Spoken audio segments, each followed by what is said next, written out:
Perfect. So yeah, recording جميل له ويلكم وعبد الحمد أكم محوات لومي سالساي كفال عبد الحلف تنكيف نيازنا برنا تمرتي بزعبة اوبشن زبل نخود له سبز خونا يكونن حافظ شاول لتمرتي عزي أقداسي اوبشن كمان كمتي زفرح يكونن مالت كمتي سب كماري وي كمزي زبلة كمان يكونن literally تي كايدا خات مخا فولي خلي of course كم كل جين فولتا مالتي سلازي هاي لومي اوبشن ادفانس ويكا لعل ሳልሳይ ክፋል ክኸውን እዩ ማለት እዩ ኩሉ ግዜ ብኦፕሽን ጥራይ ዘይኮነ ብዓይነት ወፍሪ ክዛረብ ከሎ ከዓነ እቲ ትወስዶ ሪስክን ዝመፃካ ውፅኢትን እንታይ እዩ ተመጣጣኒ እዩ ዝብል መልሲ ወይ ከዓ ዘረባ ይህበ ኩሉ ግዜ ማለት እዩ ምክንያቱ ሓቂ ስለ ዝኾነ ኣብ ዕዳጋ ስለ ዝሪኦ ባዕለይ ማለት ንኣብነት ኣብዚ ዝዓበየ ውፅኢት ከምፃልካ ዝኽእል ሚኢት ኢሉ ኣለኹ ኣብ ዓመት ማለት እዩ ናይ ሓደ ዓመት ሪተርን እዩ እቲ ዝተሓተ ከምፃልካ ዝኽእል ከዓ ሚኢት ንበሎ ብዚ ማይናስ ሚኢቲ ሚኢቲ ፐርሰንት ተጎሊልካ ዜሮ ኺድካ ኣለኻ ማለት እዩ ሰለስተ ኣርባዕተ ኣለዋና ምርጫታት ኣብዚ ናይ ቴክኖሎጂ ኢንደክስ ፋንድ ናይ ኣሜሪካ ኣለና ኪውኪውኪው ማለት ቴክኖሎጂ ሚኢቲ ትካላት ኣብዚ ናይ ጆንሰን ኤን ጆንሰን ናይ ክፍለ ጥዕና ወይ ናይ ዓባይ ትካል anyway ብዙሕ ሪስክ ዘለዎ ይኮነን ኣብዚ ተስላ ኣላትና ከም ኖርማል ተስላ ብርኪ ክንገዝእ ከለና ዘለዋ ሪስኪ ኣብዚ ከዓ ናይ ተስላ ኮል ኦፕሽን ፑት ኦፕሽን ክኸውን ይኽእል እዩ ብሓፈሻ ኩል ኦፕሽን ኢልና ከይና ኣለና ኣብዚ ማለት እዩ ሕጂ እቲ ካብ ዜሮ ንታሕቲ ዘለዎ ሪስክ ዘለዎ ይለምፅእ ኣለኹ ማለት እዩ ካብ ቻት ጂፒቲ ቻርት ክስታይ ዘምፅእ እኳ እዩ ዝባይዘወይ ስ ናተይ ሓበሬታ መልእኽቲ ሂብያ ንሳ ከዓ ስእሊ ኣዳሉለይ ኢያ ኣዳልያ ዝሃበትኒ እዩ ዝባይዘወይ ማለት እዩ ስለዚ እቲ ብታሕቲ ዘሎ እንታይ እዩ ሪስክ ከምፃልካ ዝኽእል ንኣብነት ኣብ ዓመት ክንደይ ክትከስር ትኽእሎታት ኣለካ ክንዲ ትኽእሎታት እንተሃልዩ ክንደይ ክትከስብ ከ ትኽእሎታት ኣለካ እዚ ዓይነቱ ማለት እዩ ንኣብነት ኪውኪውኪ ከም ትሪእዎ ዘለኹም ክትከስሮ ትኽእል 10% ንዓመት ማለት እዩ ማለት እዩ ቀልጢፍ ክምለስ ይኽእል እዩ ዝበዝሐ ግዜ ከም ዝሓለፈ ዝረኣናዮ እንተኸሲርካ 10 ንበሎ እቲ መክሰብ ዘለዎ ሪዋርድ ናቱ ኸ ክንደይ 20% ውፅኢት ኣቨሬጅ ከምፃልካ ይኽእል እዩ ማለት ስለዚ ኣቨሬጅ ከባቢ 15 ዳርጋ ጋራንቲ ኣለዎ ን3-4-5 ዓመታት ክትፅበዮ ተኽእሎታት እንተሃልዩካ እሞ ከዓ ዶላር ኮስት ኣቨሬጅ እናገበርካ ትኸድካ ማለት እዩ ካልእ ጆንሰን ጆንሰን ተመሳሳሊ ከም ኣለዎ ጅስት ውልቃዊ ትካል ኮይና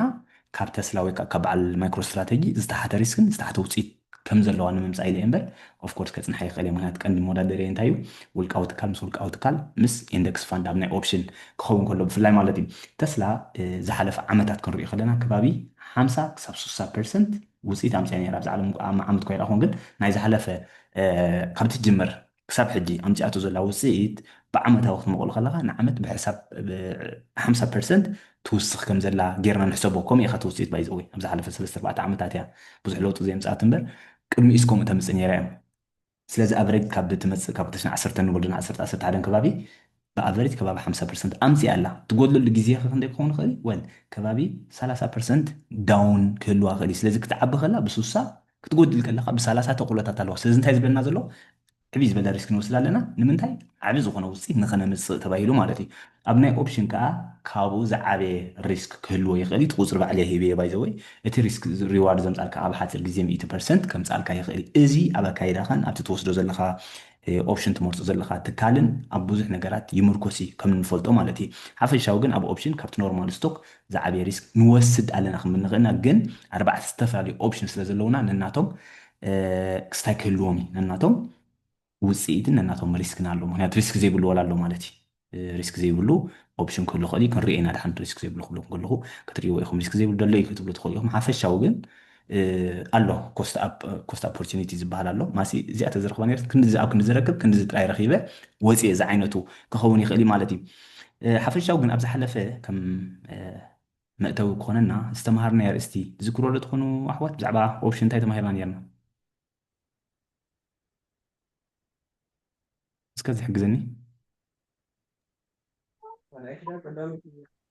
تلك مرة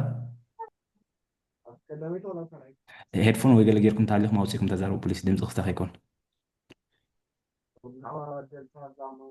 دمز تبغي لنا مرة حال فرمو اوكي كلا اسكاز حق زين من على نا اوبشن تايت ما هيرنا زحلف اني شيء تنكفى بالله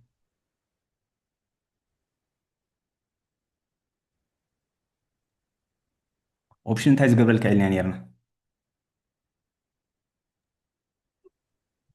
أتكلم ده قدفي صغري قدفي تمدس لي خلاني ولا اوكي يلن حق زين يلن رين باز دمس خير بشكل عام بشرح نزاربك انت تلميذ اوكي اوبشن سي كونترات هبكا كونترات كعلي برچا ايز هبكا دلاك انا ክትሸጦም ኤክሰርሳይዝ ክትገብሮን ግዴታ ከዓ የብልካን ግዴታ ካ የብልካን ንኣብነት ታንክ ዩ ኣብነት ክበኩም እያ ብከለኹ ጅስ ንእሽተይ መዘኻኽር ኮነኩ ማለት እዩ ኣነ ኣብ ኦኬ ታንክ ዩ ኣብ ከተማ እየ ዝቕመጥ ኦኬ ደልታ ቴታ ጋማ ንሱ ተማሂርና ነርና ኣነ ኣብ ከተማ እየ ዝቕመጥ ኣብ ፋርመር ሓረስታትካ ክህልው ይኽእሉ እዮም ኣብ ዓዲ ዝቕመጡ ሓሪሶም ዝሽቅጡ ዝነብሩ ብማሕረስ ማለት እዩ እንታይ ክብሎም ክእለ ኦኬ እዚኣ ስርናይ ዲስ ገማ ኤቨር ማለት እዩ ድሕሪ 6 ወርሒ ኣብ ቁኢልኩም ክትህቡኒ 50 ቅርሺ ኣብ ፍሮንት ይኸፍለኩም ኣለኹ ኮንትራት ይህቦም ኣለኹ ኦልሬዲ እቲ 50 ቅርሺ ይህበኩም ኣለኹ ከምቲ ሕጂ ዓይነት ንሳኽ ትወስድዋ ኢኹም ተዘይሰሪሕኩም እንተ መፅያት ላይ ፅቡቅ ክገዝኦ እየ ደስ እንተዘይልኒ ግን ክገድፉ እየ እዚ ዓይነቱ ክኸውን ይኽእል እዩ እዚ ከዓ ኮል ኦፕሽንን ፑት ኦፕሽን ኢልና ኣብ ክልተ መቂልና ነርና ማለት እዩ ስለዚ ኦፕሽን ማለት እንታይ እዩ ብሕፅር ዝበለ ኦፕሽን ጊቭስ ዩ ራይት መሰል ይህበካ ንክትገዝኦ ኤክሰርሳይዝ ንክትገብሮ ግዴታ ግን የብልካን ኢልና ነርና እዚ ዝሓለፈ ትምህርቲ ዝተምሃርና ኦኬ ናይ ሎሚ ካልእ ኣርእስቲ ክኸውን እዩ ክልቲኦም ከዓ ኮል ኦፕሽን ፑት ኦፕሽን ነይሮምና ማለት እዩ እንታይ እዮም እዚኦም ክልቲኦም ባይ ክንብል ከለና እዩ ኦኬ ምክንያቱ ናብ ሰል ክንኣትዩ ኢና ሎሚ ካልእ ኣርእስቲ ባይ ኮል ኦፕሽን ክንብል ከለና ኢት ጊቭስ ዩ ራይት ባይ መሰል ይህበካ ንክትገዝኦ ግዴታ ግን የብልካን ስለዚ ዋግኡ ከዓ ክውስኽ ትፅቢት ትገብር ማለት እዩ ንኣብነት ተስላ 200 ከላ 250 እንተበፂሓ ክገዝኣ ድሕሪ ዓመት 280 ገለ ተኸይዳ ስቲል ብ250 ንክገዝኣ እንታይ ኣለኒ መሰል ኣለኒ ማለት እዩ ፑት ኦፕሽን ከዓ ኢት ጊቭስ ዩ ራይት ሰል ንኣብነት ተስላ 200 ከላ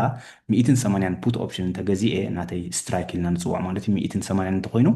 እታ ክገብራ ክእለ 140 ገለ ምስ ወረደት 180 ክሸጣ ይኽእል ሰብ ብ140 እንዳሸጣ ኣነ ግን ብ180 ይሸጣ ምክንያቱ መሰል ስለ ዘለኒ ነቲ መሰል ዝገዛእክዎ ከንታይ ኢልና ነርና ፕሪሚየም ወይ ከዓ በዚ ሕጂ ዝሃብኩማ ኮንትራክት ኦኬ ናይ ኮንትራክት ናይ ኦፕሽን ፕራይስ ወይ ዋጋ እቲ ፕሪሚየም ኢልና ንፅውዖ ዘለና ማለት እዩ ስለዚ ከም ጀመርቲ መጠንካ ብቕልል ዝበለ መገዲ ክንጅምር ከለና ሓጋዚ ይኸውን ኢልና ነርና ባይ ኮል ኦፕሽን ኤንድ ባይ ፑት ኦፕሽን ኢልናዮ ማለት እዩ ራይ ንዕኡ ክፀልዎ ዝኽእል ነቲ ዋጋ ሰለስተ ኣዝዮም ረቑሒታት ነይሮም እቲ ሓደ ዋጋ ናይቲ ስቶክ ነርና ዋጋ ናይቲ ስቶክ ንኣብነት ናይ ተስላ ዋጋ ማለት እዩ ካልኣይ ታይም ቱ ኤክስፓየሪ ወይ ከዓ ኤክስፓየሪ ዴት እቲ ኤክስፓየር ዝኾነሉ መዓልቱ ኤክስፓየር ዝኾነሉ ምክንያቱ ባይ ዘ ኤንድ ኦፍ ኣብ መወዳእታ ናይዚ ዓመት እዚ ክንዲዚ ትበፅሕ ዝዓይነቱ ኢለ እንታይ ዝገብር ዘለኹ ስትራይክ ፕራይስ ዝኣቱ ዘለኹ ንዑ ኤክስፓየር ዝኾነሉ መዓልቲ ኢና የለን ማለት እዩ እቲ ትገዝኦ ዘለካ ኤክስፓየር ዝኾነሉ መዓልቲ ድሕሪ ዓመት ወይ 2 ዓመት ወይ 3 ዓመት እንተኮይኑ ዝበዝሐ ክፍሊት ክትከፍለሉ ኢኻ ነቲ ፕሪሚየም ማለት እዩ ናይ ሰሙን ናይ 2 ሰሙን እንተኮይንኸ ዓበ ሪስክ ትወስድ ስለ ዘለካ እንታይ እዩ ትውሑድ ዋጋ ክትከፍለሉ ትግደድ እቲ ኮንትራክት ማለት እዩ ብሕፅር ዝበለ ኮንትራክት ዘለዎስ ንኸምኡ እዩ ዝምልከት በቃ እዚኣ ሂበካ ኣለኹ ነታ ኮንትራክት ነታ ውዕል ድሕሪ ከምዚኣ ብከምዚኣ ክገዛ እያ ትብለለካ ማለት እዩ ሳልሳይ ከዓ ቮላቲሊቲ ወይ ከዓ ኣይቪ ኢልና ዝተምሃርና እዚ ከዓ ሃይ ቮላቲሊቲ ዘለዎን ከም በዓል ማይክሮ ስትራቴጂ ከም በዓል ተስላ ኮና ከለዋ ብዙሕ ሪስክ ስለ ዘለዎን እቲ ናተን ኦፕሽን ወይ ከዓ እቲ ናተን ፕሪሚየም ዋጋ ከዓ እንታይ ይኸውን ክቡር ይኸውን ማለት እዩ ኦኬ እዚ ፅልዋ ክገብረሉ ዝኽእል እዩ ካብቲ ኣገዳሲ ዝኾነ ሓፈሻዊ ግን ክሪኦም ኢና ብድሕሪ እዩ ዝተምሃርናዮ ከዓ ከምዚ ሕጂ ኣብቲ መሰጅ ፅሒፍኩም ፅናሕኩም ኣብቲ ናይ ቻት ደልታ ጋማ ቴታ ቨጋ ንጀመርቲ ዝኾኑ ኣይኮነን እዚ ባይ ዘወይ ምናልባት ብርትዕ ዝብለኩም እንተኮይኑ ብዙሕ ዘሸግር የብሉን ኣብቲ ዝመፀሉ ሰሙን ይጅምረልኩም ስለዝኹም ከም ሓደስቲ ማለት እዩ ደልታ ዝበሃል ዋጋ ናይ ተስላ ብቅርሺ ክትውስኽ ከላ ዋጋ ናይቲ ደልታ ነቲ ኦፕሽን ገዚእካ ዘለካ ፕራይስ ዋጋ ናይታ ፕሪሚየም ከዓ ብክንደይ ከም ትውስኽ ዝሕብረና ቁፅሪ ኢልና ነርና ንዕኡ ንክውስኽ ዝገብሮ ከዓ ጋማ ኢልና ነርና ንኣብነት ደልታ 0.3 እንተኮይኑ ጋማ ከዓ 0.09 እንተኮይኑ ኣጋጣሚ ኮይኑ ዋጋ ናይታ ስቶክ ብሓንቲ ቅርሺ ክትውስኽ ከላ እቲ ደልታ ዋግኡ ከዓ ናብ ክንደይ ይኸይድ ናብ 9 ሳንቲም ከዓ ይውስኽ ስለዚ 0.39 ይኸውን ፕሪሚየም ዋጋ ወይ ከዓ ብምሉእ ኮንትራክት 100 ስለትሕዝ ብ39 ቅርሺ ወይ ብ390 ንክዓቢ ትፅቢት ትገብረሉ እቲ ኮንትራክት ኣቲኻ ዘለካ ከዓ ማለት እዩ ተታ እቲ ግዜ ኮይኑ ግዜ ኩሉ ግዜ ኣንፃር ባየር እዩ ዘሎ ኣብዛ ዝተምሃርናዮ ማለት እዩ ግዜ እንዳርሓቕ ከይድ ከሎ ኣብ መዓልታዊ ኣብ ሓደ መዓልቲ ክንደይ ገንዘብ ትኸስር ከም ዘለካ ከም ባየር ከም ገዛኣይ ናይቲ ኦፕሽን ዝሕብርና ቁፅሪ ቬጋ ዝበሃል ኣሎ እዚ ቬጋ ዝረኣናዮ ከዓ እቲ ኣይቪ ወይ ከዓ እቲ ቮላቲሊቲ ናይታ ስቶክ ዝበሃል ኣይቪ ማለት እዩ 1% ክውስኽ ከሎ ብክንደይ ዋግኡ ክውስኽ ከም ዝኽእል ነቲ ምንታይ ነቲ ኦፕሽን ፕራይስ ማለት እዩ ነቲ ፕሪሚየም ዝሕብረና ቁፅሪ ማለት እዩ ብፍላይ ደልታ ኣዝዩ ኣገዳሲ እዩ ሎሚ ከማን ትንክፍ እንዳበልና ክንከይድ ኢና ክፋል ናይቲ ትምህርቲ ስለዝኾነ ስለዚ ሎሚ ንመሃሮ ኣርእስቲ ሰሊን ኦፕሽን ዝሓለፈ ዝተንከፍናዮ እንታይ ነይሩ ባይን ኦፕሽን ነይሩ ኦኬ ባይን ኦፕሽን ካብ መን ኢኻ ክትገዝኦ ካብ ሰለር ስለዚ ባየርስ ሰለርስ ኩሉ ግዜ ኣብ ዕዳጋ ሳፕላይ ኤንድ ዴማንድ ኣሎ ከም ዝበልና ገዛእትን ሸየጥትን ኣለዉ ገዛኣይ ብዘይ ሸያጣይ ኢሉ ገዛኣይ ይቀልኒ ምክንያቱ ሸያጣይ ስለ ዘይብሉ ስለዚ ነዚ ኦፕሽን ዝሸጡ ዘለዉ ነቲ መሰል ዝሸጡልካ ዘለዉ ከዓ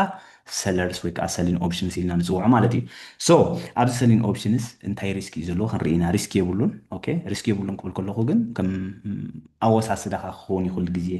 ኣብ ዓለም ማለት እዩ ውፅኢቱ ከዓ ትሕት ዝበለ ክኸውን ይኽእል እዩ ኣብ ናይ ውፅኢት ጥራይ ዘይኮነ ግን ኦፖርቹኒቲ ኮስት ትበሃል ቃል ክምህረኩም እየ ከይገፍዓኩም ዳቲ ትምህርቲ ብሓፈሻ ከይነውሓና እምበር ኦፖርቹኒቲ ኮስት ትፈልጡ ኣለኹም ለብዚ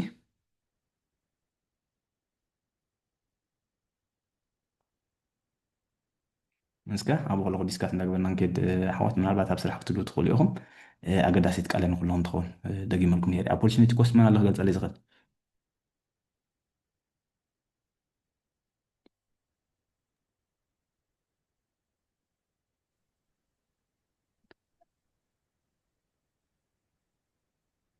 تروح بزر لك عدل دخاني خون بري برقص كواي أوكي ثانك يو داني ثانك يو opportunity cost أقدر أسيت على أب عالم دحين أبنا سلزلهم مستقبل كيدي أبزي ፀገም ዘለዎ ይኮነን እንታይ ምባል ኢለ ዝሓተኩም ዘለኹ ኣብ መንጎ ምናልባት ንውሕ ምስ በለካ ስልትዩ ኢልካ ናብ ካልእ ገፅካ ክትከይድ ስለ ትኽእል ምናልባት ነቲ ኣቴንሽን ክሕግዘና ክእል እዩ ኦፖርቹኒቲ ኮስት ዝበሃል ኦፖርቹኒቲ ኮስት ዝበሃል ክልተ ምርጫታት ኣለካ ኣብ ክንዲ ሓንቲ ምርጫት ክትወስዳ ዝግባኣካ ገዲፍካ ካልእ ምርጫ ክትወስድ ከለካ ኦፖርቹኒቲ ኮስት ሓሊፍኒ ገለ ንብል ማለት እዩ ንኣብነት ፓላንቴር ክትገዝእ ዝግባኣካ أبل أنت جزئك أبل واقع أنت قولي إتي حليف كذا ولا جنزب opportunity cost ولا مالتي نعبنت أنا سرح سريحة حادث ساعة سريحة $10 كأتو زغل أنت وينه أجد أمنتها سرح جدي فجن حادث ساعة بارتي خجبر ويك الزناقع ويك ستي إلى أنت وزيه كن دي جنزب حليف إنه 10 تراجع يكون حليف إني 3 حليف إنه زلمه معناته أبتي بارتا 10 حليفة أبتغى أدفي مالتي أبتغى اسرع قرشي حليفني الناس راح حلف ازق كله بس راح بجنزب زقم يكون اوف كورس بزنقع قداسي تحب opportunity cost بالجن كابزي زي تبقسات يا مالتي نزت راجي يكون جن كم تزبلكم بالانتير 4 خلاص شتكوا تسلا شيء نت بالانتير كشتكوا تزخون يره ما حشن نيرو سلازي كبابي 50 زخون opportunity cost حليف نخبل خلي انا مالتي او كندي تسلا زي شيء بالانتير شيء بنصارو ግን ተስላ ክትጎድል ከላ ወይ ካብ ዘላ ትክትኮን ከላ ፓላንቲር ግን ብልዕሊ 200% ወሲኻ ይብል ኣለኹ ማለት እዩ ስለዚ ነዚ ኦፖርቹኒቲ ኮስት ኢና ንብላ ንምንታይ ኣምፂልኩም ዘለኹ ነዚ ናይ ሎሚ ትምህርቲ ካብ ቁርብ ኣገዳስነት ክህልዎ ስለ ዝኽእል ማለት እዩ ሪስክ የብሉን ክብል ከለኹ እቲ ኦፖርቹኒቲ ኮስት ግን ክህልወና ይኽእል እዩ እዚኣ ተዝገብር ነይረስ ከምዚ ምኾነ ነይሩ ማለት እዩ ርድእት ለ ትኸውን እዚኣ ቃል ኦፖርቹኒቲ ኮስት يا قلت يا ابراهيم اوكي ثانك يو right so selling option ኢና ክመፅእ ኣብዚ ኦኬ selling option እንታይ ማለት እዩ ወይ ከዓ writing option ኢልና ንፅውዕ ኢና እቲ option ዝፅንሓና እቲ right ወይ ከዓ እቲ መሰል ዝነበረካ ንሰብ ንክገዝኦ ወይ ከዓ ንክሸጦ መሰል ትህቦ ኣለካ ማለት እዩ እስኻ ዝነበረካ መሰል በቲ ዝሓለፈ ዝተማርናዮ ከም ባየን ኦፕሽን ማለት እዩ ኣብዚ ከዓ ከም ሰሊን እቲ ኦፕሽን እቲ መሰልካ ትሸጦ ኣለካ ንምንታይ ምክንያቱ እቲ ኮንትራክት ዝበልናዮ እቲ ፕሪሚየም ዝበልናዮ ገንዘብ ንክትክፈል ማለት እዩ ንኣብነት 100 ቅርሺ ዝዋጋኣ ነቲ ኦፕሽን ብሕሳብ 3 ቅርሺ እንተገዚእካ ንወርሒ 3% ትኸስብ ኣለካ ክንብል ንኽእል ኢና ማለት እዩ ወርሓዊ ኢንካም ኣታዊ ንኸምፅእሎም ዝጥቀሙ ኦፕሽን ኣብዚ ማለት እዩ ብጣዕሚ ብዙሓት ውሕዳት ኣይኮኑን ኩሉ ሰብ ዝገብሮ ግን ኣይኮነን ምክንያቱ ንኽትርድኦ ብጣዕሚ ኣሸጋሪ ስለ ዝኾነ ንኽትርድኦ ኣዝዩ ኣሸጋሪ ስለ ዝኾነ እቲ ኦፕሽን ዝበሃልካ ብቐሊሉ ክትረኽቦ ትኽእል ኣይኮነን ኩሎም ብሮከሬጅስ ኣይኮኑን ዝህቡኻ ማለት እዩ ስለዚ ነቲ መሰልካ ብምሻጥካ እንታይ ትቕበል ንስኻ سيل شيرز تمثل كلكم صنعتي اوبشن بريميوم نعخ توهب لها مالتي اتي بركخا نخد شوطو مسلكات شيء الله مالتي اوكي نعبنت تسلا 350 كلا 400 تبصحنا مو 350 انت بصيحه كشوطلكم يب 350 لعل 350 تخيلا ب 350 وصدوا صقم يلن نعاي جن نايت كونتراكت تسمم 10 قرش كفولنا حنتي تكال مالتي بحساب 100 خنا ربح خلنا اوف كورس شح يخونلنا له مالت ስለዚህ ሽሕ ጋራንቲ ገንዘብ ትቕበል ኣለኻ እስኻ ገንዘብ ኣይትኸስርን ኢኻ ምክንያቱ ተስላ ወላ 200 ተወረደት እስቲል ኣብ መኽሰብ ኣለኻ ንኽትሸጦ እቲ ብርክናትካ ግን መሰልካ ትሸጦ ኣለኻ ኦኬ እዚ እንታይ ይበሃል ሰሊን ኮል ኦፕሽን ኢልና ንፅውዖ ካቨርድ ኮል ኢልና ንፅውዖ ኢና ክንመፅእ ኢና ማለት እዩ ሰሊን ኮል ኦፕሽን ንብሎ ባይን ኮል ኦፕሽን ኣይኮነን ሰሊን ኮል ኦፕሽን እቲ ካልኣይ ከዓ ባይ ሼርስ እቲ መሰልካ ወይ ከዓ እቲ ብርኪ ንኽትገዝኦ እንታይ ትገብር ኣለኻ መሰልካ ትሸይጥ ኣለኻ ክትሸጦ ኢኻ ኣብዚ እንታይ ማለት እየ ንኣብነት ተስላ 200 ላ ንበላ ኣብዚ ግዜ እዚ ወይ ኣፕል ወይ ዝኾነ ኣብነት ዝወስ ዘለዎ ኤክስ ዋይ ንበላ ማለት እዩ 200 ላ ኣብዚ ግዜ እዚ 150 እንተበፂሓ እንታይ ክገብረልካ ክሸጠልካ እየ ትብሎ ኣለኻ ወይ ክገዝኣ እየ ትብላ ኣለኻ ማለት ብ150 ሕጂ እንታይ ትገብር ኣለኻ ኣብዚ ኣጋጣሚ ኮይኑ ተስላ ናብ 100 እንተወሪዳ ብ150 ክትገዝኣ ትግደድ ኣለኻ ንስኻ ማለት እዩ እዚ ከዓ እንታይ ይበሃል ፑት ኦፕሽን ኢልና ንፅውዖ ሰሊን ፑት ኦፕሽን ባየር ኮልና ዘለና ሰሊን ኢና ዘለና ንሳ ክትሕዝዋ ደስ ብለኒ ማለት እዩ ስለዚ እዚ እንታይ ዝኸውን እቲ ባየር ናይቲ ኦፕሽን ዝገዝእ ዝነበረ ዝሓለፈ ሰሙናት ዝተምሃርናዮ ኤክሰርሳይስ ንክገብር ምስ ዝግደድ ስለዚ ናይ ዝሓለፈ ትምህርቲ ዝተምሃርናዮ ምስ ናይ ሎሚ ዝዓበየ ዝተተሓሓዘ ዘለዎ ናይ ዝሓለፈ ተረዲእና ሎሚ ንክርዳእና ቀሊል እዩ ዝሓለፈ ተዘይተረዲእና ግን ሎሚ ክርዳእና ዘሎ ተኽእሎታት ብጣዕሚ ትሑት እዩ ስለዚ መጀመርያ ናይ ዝሓለፈ ትምህርቲ ንፅሮ ነይሩ ኸውን ጀሚረልኩም ኣለኹ ኣፍኮርስ ናይ ሎሚ እንታይ ምተሓሓዝ ኣለዎ ሓፈሻው ግን ንእሽተይ ርዲእት ጌርኩም ተስፋ ገብር ኣብ ዝሓለፈ ማለት እዩ ንፅሩ ነይሩ ሓቂ ዶ ፍትሓዊ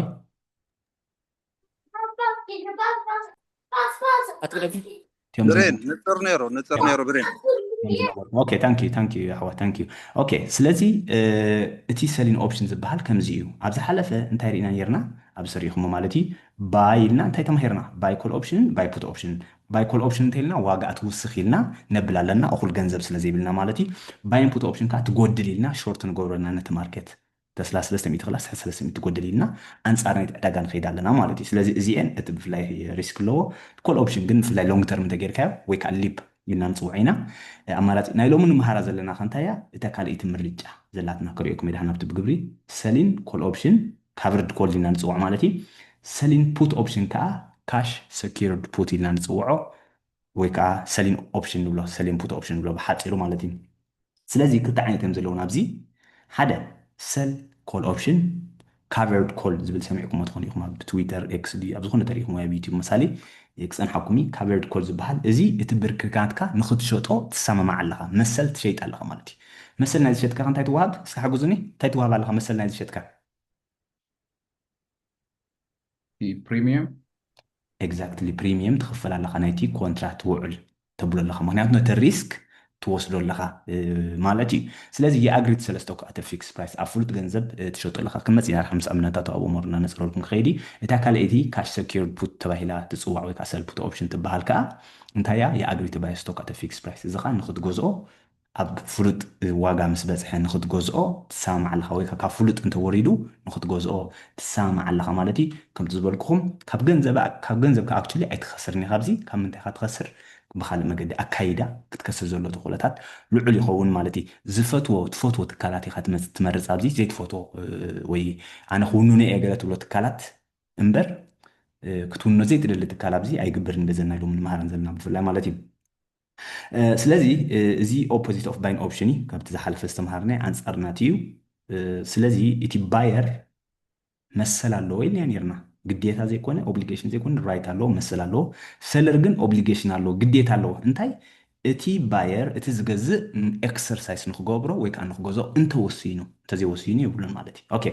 ሶ ናብ ሪል ስቴት ኣናሎጂ ከም ቀደምና ናብቲ ናይ ኣብነት ናይ ገዛ ክንመፂና ንካቨርድ ኮል ንክንገልፅ ወይ ከዓ ሰሊን ኮል ኦፕሽን ማለት እዩ ካቨርድ ኮል ኦኬ 100,000 ዋጋ ገዛ ኦኬ ገዛ ቀደም ሲኢላ ከላ ነይረ ቦክስ ተغير حقه anyway ገዛ ላብዚ 100,000 ዋጋ ዛገዛይ ማለት እዩ ናተ ገዛ ሚልዮን ብሎ ወይ 100,000 ብሎ 100,000 ንኺዳ በዚ ኦኬ ሶ ኣነ እንታይ ገብር ኣለኹ ፍትሓዊ ክመፃኒ ፍትሓዊ ኦኬ እዚኣ ናተ ገዛ ይውንነ ፍትሓዊ ብላና 1,000 ሃበኒ $1,000 ሃበኒ ኮንትራክት እቲ ፕሪሚየም ዝኸውዝ ኣሎ ማለት እዩ እቲ 1,000 በለኒ እሞ ኣጋጣሚ ኮይኑ እዛ ገዛ እዚኣ ብ110 ክሸጠልካ ይሰማማዕ ኣለኹ ድሕሪ 3 ወርሒ 100,000 ዘለሓ ከይዶ ኣነ ግን ብ110,000 ንክሸይጥ ይሰማምዑ ኣለኹ ክኸስር ክእል እየ ብዙሕዋት 100,000 ዘሎ ዋጋ 100,000 ገዚአ ንበላ ድሓን 100,000 ኣብዚ ግዜ ክኸስር ክእል ዲ ኣነ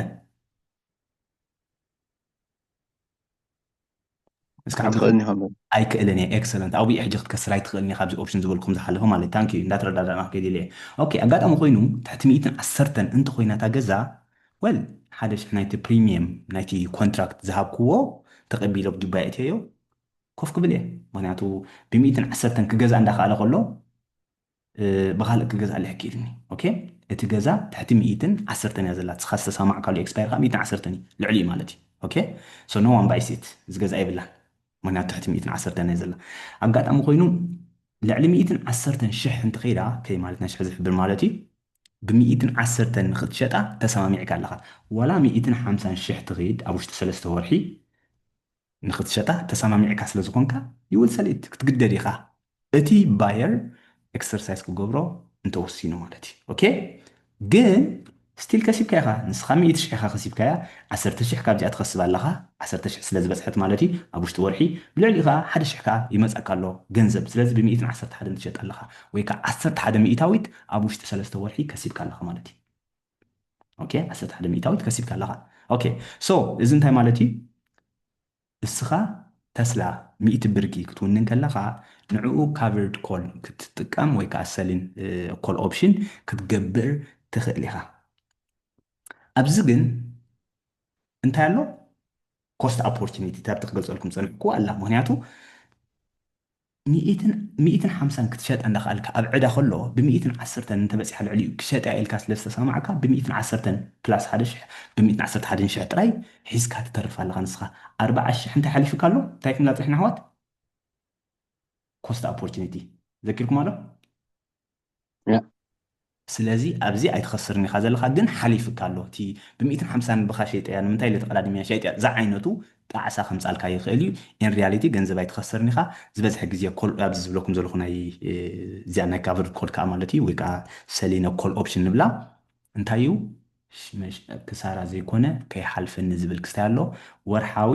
ኣታዊ ይረኽቡ ኣለዉ 11% ን3 ወርሒ እንተኮይኑ ንዓመት ክክንደይ እዩ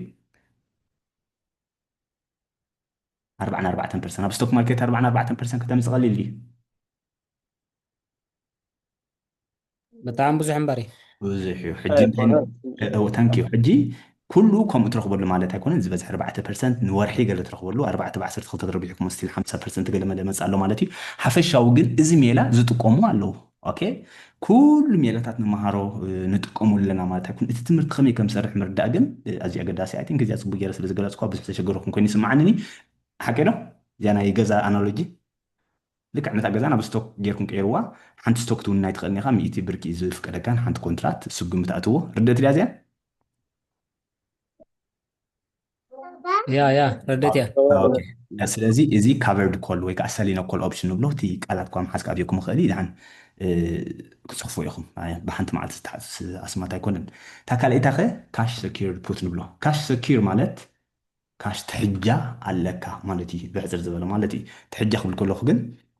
ንኣብነት ነዚ ገዛ ክብለኩም ፀንሕኩ 110 ክሸጥ እየ ክብለካ ከሎ እተን 110 ሳቐሚፆን ክፀንሕ ኣለዎ ኣነ ንሱ ንፈልጠሉ ቦታ ዘይብሉ እንተኮይኑ ክስር እየ ማለት እዩ ስለዚ ካሽ ሰኪር ከዓ ካሽ ዘለዎ ፑት ኦፕሽን ክትገብር ትኽእል ኢኻ ስለዚ ናብቲ ናይ ገዛ ኣናሎጂ ወይ ከዓ ሓሳባት ክንመፅ ኢና ኣብዚ ግዜ እዚ ገዛ ኣይትውንን ኢኻ ዘለኻ ኦኬ ተስላ ኣይትውንን ኢኻ ዘለኻ ወይ ፓላንቲር ወይ ኤንቪድያ ወይ ኤቨሪ ኮሌት ማለት እዩ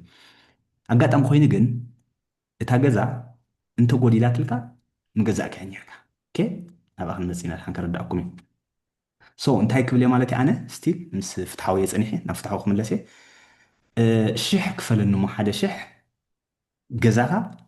ድሕሪ 3 ወርሒ ብ9 ሽሕ ክገዝኣ ይሰማምዕ ኣለኹ ኣብቲ ንክሸጣ ብ 110 ኣብዚ ኸ እንታይ ይብሎ ኣለኹ ብ9 ንክገዝኣ ውዕል ንእቶ ብሎ ኣለኹ ማለት እዩ ኦኬ እታ ውዕል ንእቶ ዳስ ኮንትራክት ፕሪሚየም እንታይ ገብሩ የለ ፔይሚ ሽሕ ክኸፍለኒ ፕሪሚየም ኣብ ጅባይ ከእትዋ መጀመርያ እዩ ዝኽፈላ ቅድሚ ኩሉ ማለት እዩ ኦኬ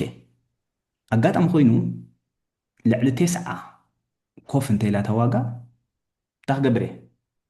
1000 ፓውንደይ 1000 ዶላረይ ኣብ ጅባይ ከእትወ እየ ሽዕና ቅፋዲ ዋላ 1000 ዩሮ እዩ ብዘይገድስ ማለት እዩ ኣጋጣሚ ኮይኑ ትሕቲ 9 እንተወሪዳ ነታ ገዛ ብ9 ክገዛ እየ ስቲል 1,000 ከዓ ብላዕሊ ኣለኒ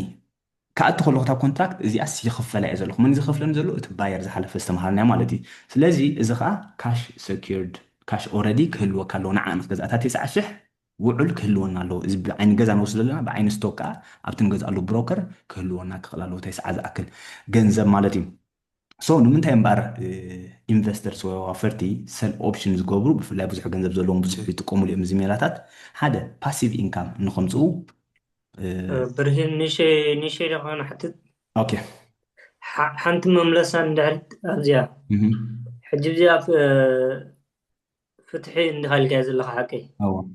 فتحس نمن دايس لسوار حمل شاشة قرشي بقالو تي شاشة قرشي زبقا زلو سوار حمل بس أي تردان اتش حزبن زلو ناي بريميومي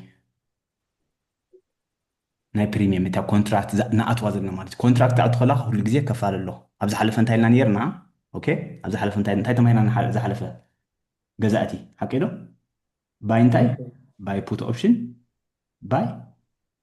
كول حلو اوكي بوت اوبشن حكيله اتي بوت اوبشنز جزء زلو انتاي زبن يرسو واقع تقدل لي ذات زنير حكيله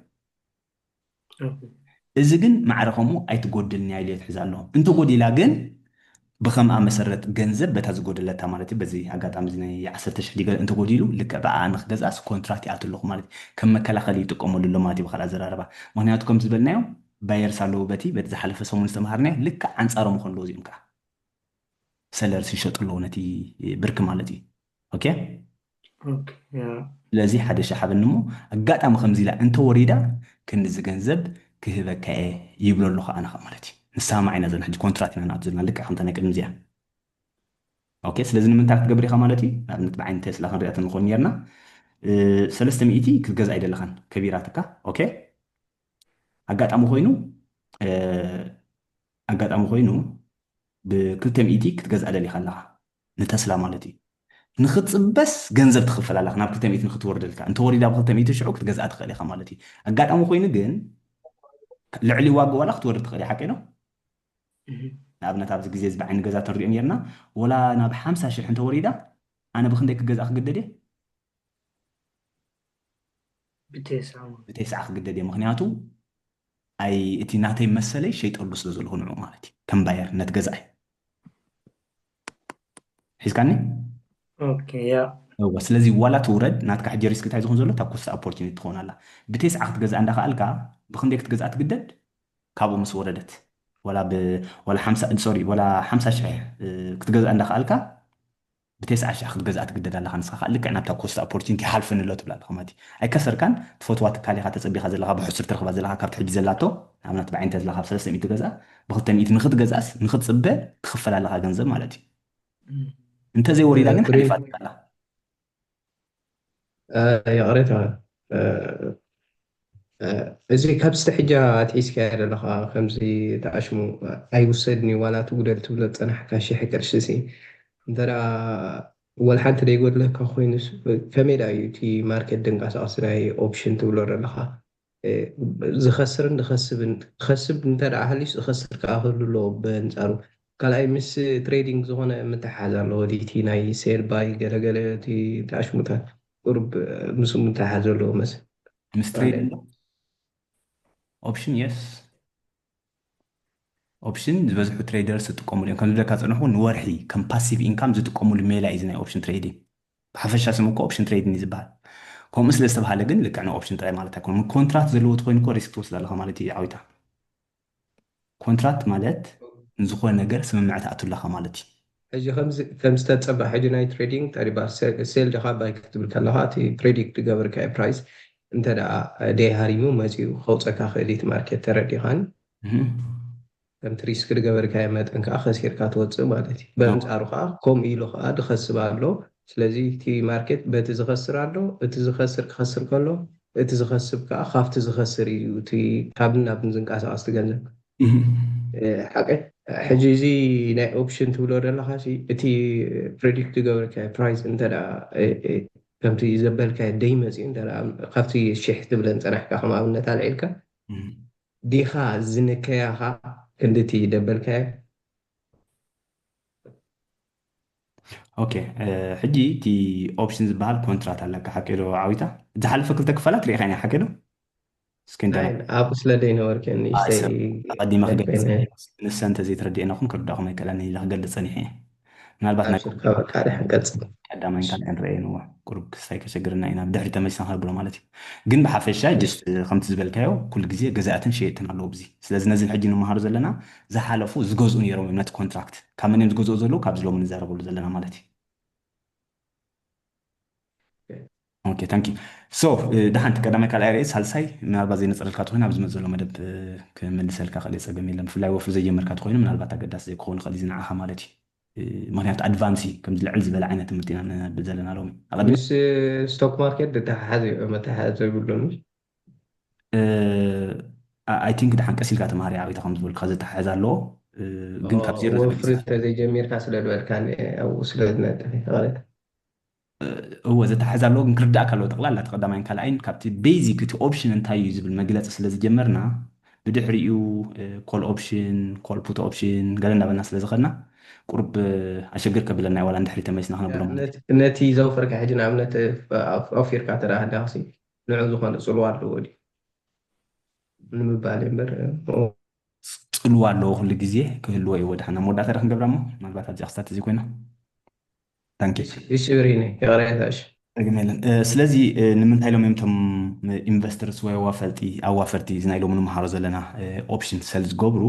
ሓደ ኤርን ኢንካም ክገብሩ ከም ዝረኣና 4% 3% ኣብ ፍሮንት እኳ ቀዲሞም ንክኽፈሉ ማለት እዩ ዋላ እቲ ስቶክ ኣብ ዘላታ ጠጠው እንተኢላ ከይትጎድሎም ከይትውስኽ ጥራዮም ዘብሉ ዘለዉ እምበር ኣብ ዘላታ እዮም ዝቕበሉ ዘለዉ ምክንያቱ ናይ ኮል ንዝሓለፈ ናይ ባይ ፑት ኦፕሽን ኮል ኦፕሽን ክንመሃር ከለና እንታይ ኢልና ነርና ስቶክ ምስ ግዜ ክኸይድ ከሎ መዓልታዊ እንታይ እንዳበለ እዩ ዝኸይድ ተታ ዝበልዑ እንታይ ኢና ነርና ዲኬይ እንዳኾነ ሓቀዶ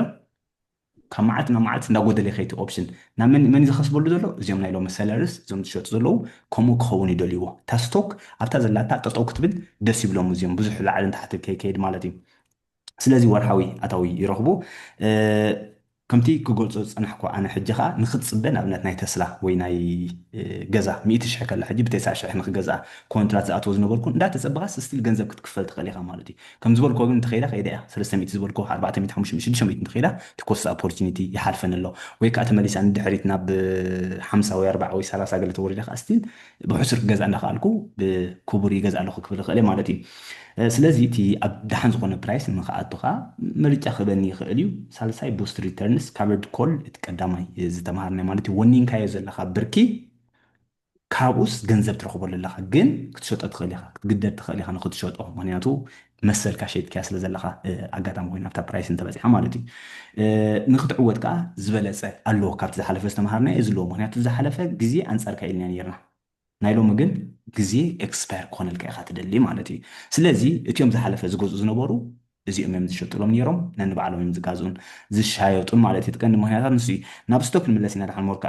ምክንያቱም ናይ ገዛ ኣናሎጂ ጥራይ ንወሲድና ናይ ኣፕልን ናይ ተስላን ኣብነታት ክበኩም የብዚ ማለት እዩ ኦኬ ሶ ሰሊን ኮል ኦፕሽን ወይ ከዓ ካቨርድ ኮል ኢና ንፅውዖ ሰሊን ካቨርድ ኮል ማለት እዩ እንታይ ትዕላምዎ ወል ካብ ኣፕል ካብዛ ናይ ሎሚ ንብላ ኣነ 100 ብርኪ ናይ ኣፕል ይውንን እየ ኦኬ 100 ብርኪ ናይ ኣፕል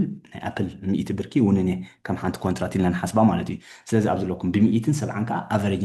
ናተይ ኣፕል ውንን እያ ዘለኹ ብ170 ሶ እንታይ ክገብር እየ ኣይ ኣም ሰሊን ዋን ኮል ኦፕሽን ሓንቲ ኮንትራክት ይሸይጥ ኣለኹ ክብል ከለኹስ ምሻጥ ዘይኮነ ጀስት እታ ኮንትራት ሰልን ባይ ዝበልናዮ ማለት እዩ ኦኬ ነቲ ባይ ልናያ ዝነበርና ዘይኮና ንሸጦ ኣብዚ ሓድሽ ውዕል ይኣቱ ኣለኹ ማለት እዩ ነቲ ብርኪ ዘለንስ ሓድሽ ውዕል ይኣቱ ኣለኹ ድሕሪ ወርሒ ከዓ ኤክስፓየር ዝኸውን እንታይ ዝብል ውዕል እዩ ዘሎ ናቲ ኣቨሬጅ 170 እዩ ዘሎ ስለዚ ዋን ሰል ዋን ኮል ኦፕሽን 180 ስትራይክ ኣብ ውሽጢ ሓደ ወርሒ ከዓ ኤክስፓየር ትኸውን ነዚ ንክኣቱ ካብ ሓንቲ ኮንትራክት ክልተ 0.100 200 ኢን ፕሪሚየም ይቕበል ኣለኹ ኣነ ማለት እዩ እንታይ ዝብ ዘለኹ ብዚ ሕጂ 180 እንተበፂሓ ወይ ልዕሊ 180 እንተኸይዳ ክሸጠልካ ይኽእል እየ ኢለ መሰል ይኣቱ ኣለኹ ማለት እዩ ሕጂ ብዚ ከም ተቐዲምና ዝረኣነ ክኸስር ኣይክእልኒ እየ ማለት እዩ ናተይ ማእከላይ ፕራይስ ኣብ ክንደይ እንተበፂሓ ኣነ ክኸስር ክእል ኣብዚ ኣሕዋት ነታ ሓንቲ ኮንትራክት ብሕሳብ ክልተ እየ ዝሸጣ ዘለኹ ኢለኩም ንሓንቲ ሼር ማለት እዩ ወይ ከዓ 200 ብሕሳብ ነቲ ኮንትራክት ክሓስቦ ከለኹ ብ100 ናርብሖ ስለ ዝኾነ ኣብ ክንደይ እስከ ክኸስር ክእል እስካሓቡርኒ ምናልባት ቶም ነዊሕ ዝኽድኩም ብፍላይ ኦፍኮርስ ኢን ሪያሊቲ ክኸስር ኣይክእልኒ ግን ኮስት ኦፖርቹኒቲ ክሓልፈኒ ዝኽእል ማለት እየ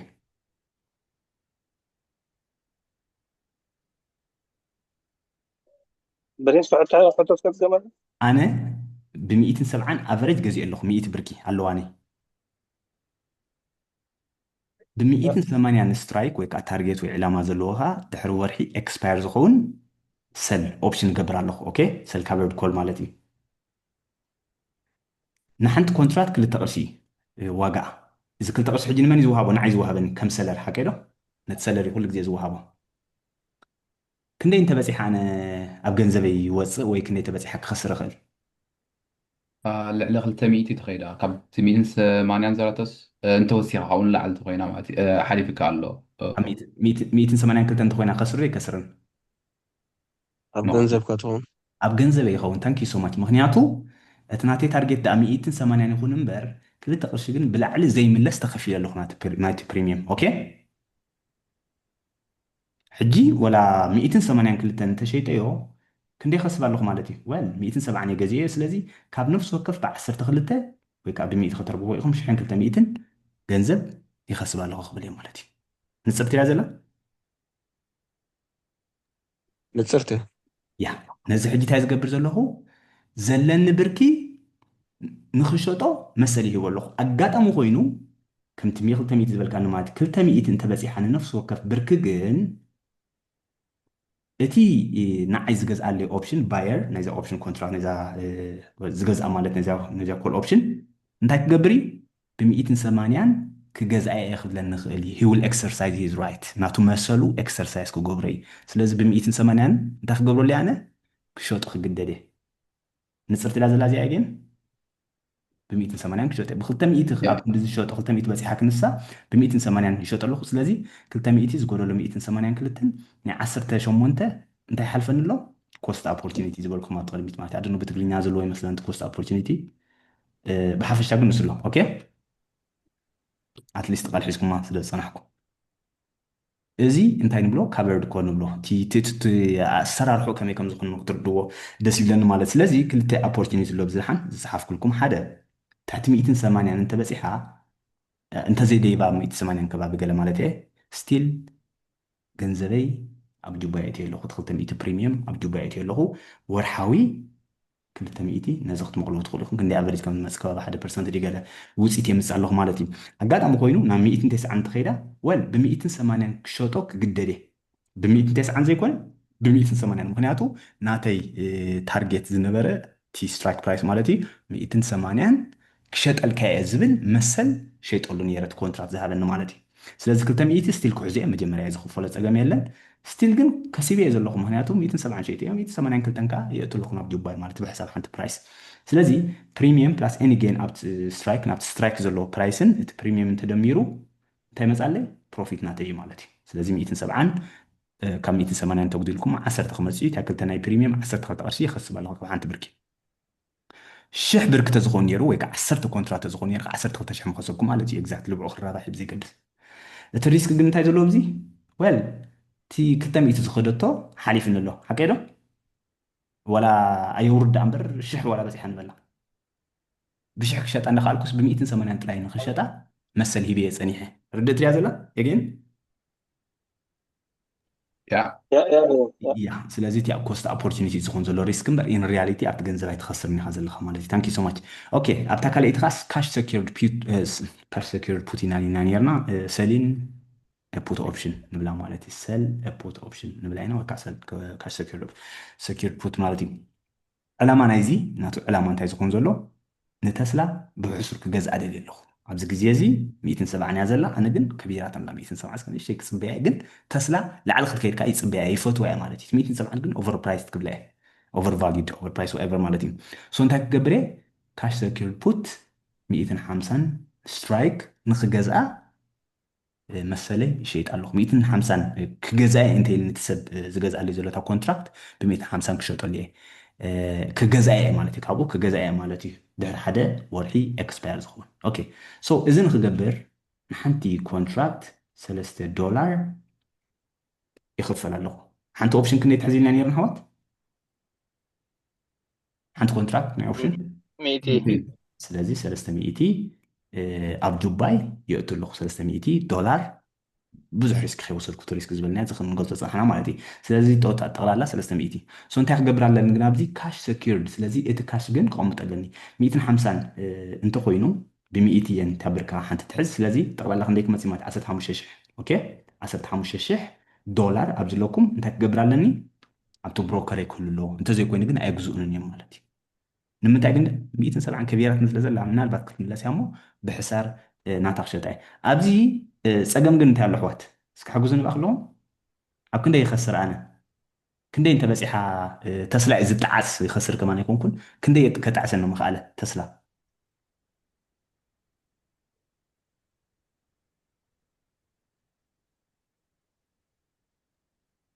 أجيكم مسكة 170 يا زلا صحف تات صحف لهم مثلني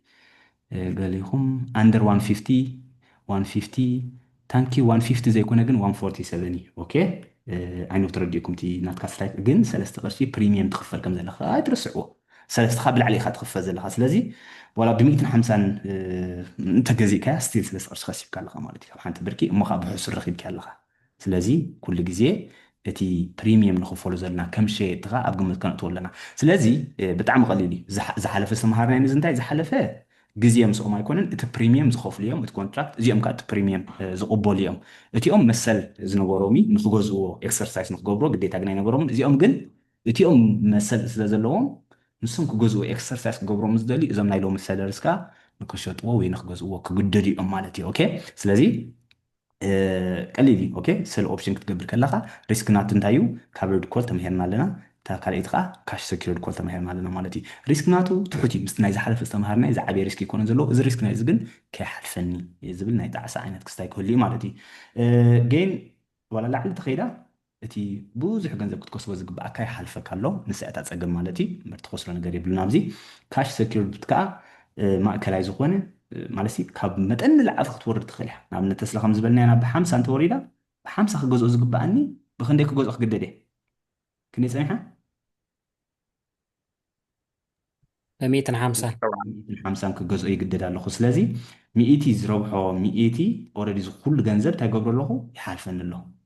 ب150 ገዛ እንዳኽኣልኩስ ናይ 100 ቅርሺ ይኸስር ኣለኹ ክብል ይኽእል እየ ዋላ ክሳራ ዳ ይኹን ብ150 ዝገዛእ እኳ እምበር ስቲል ብ150 ገዛ እንዳኽኣልኩስ ብ150 ናግዚኦምን ኢለ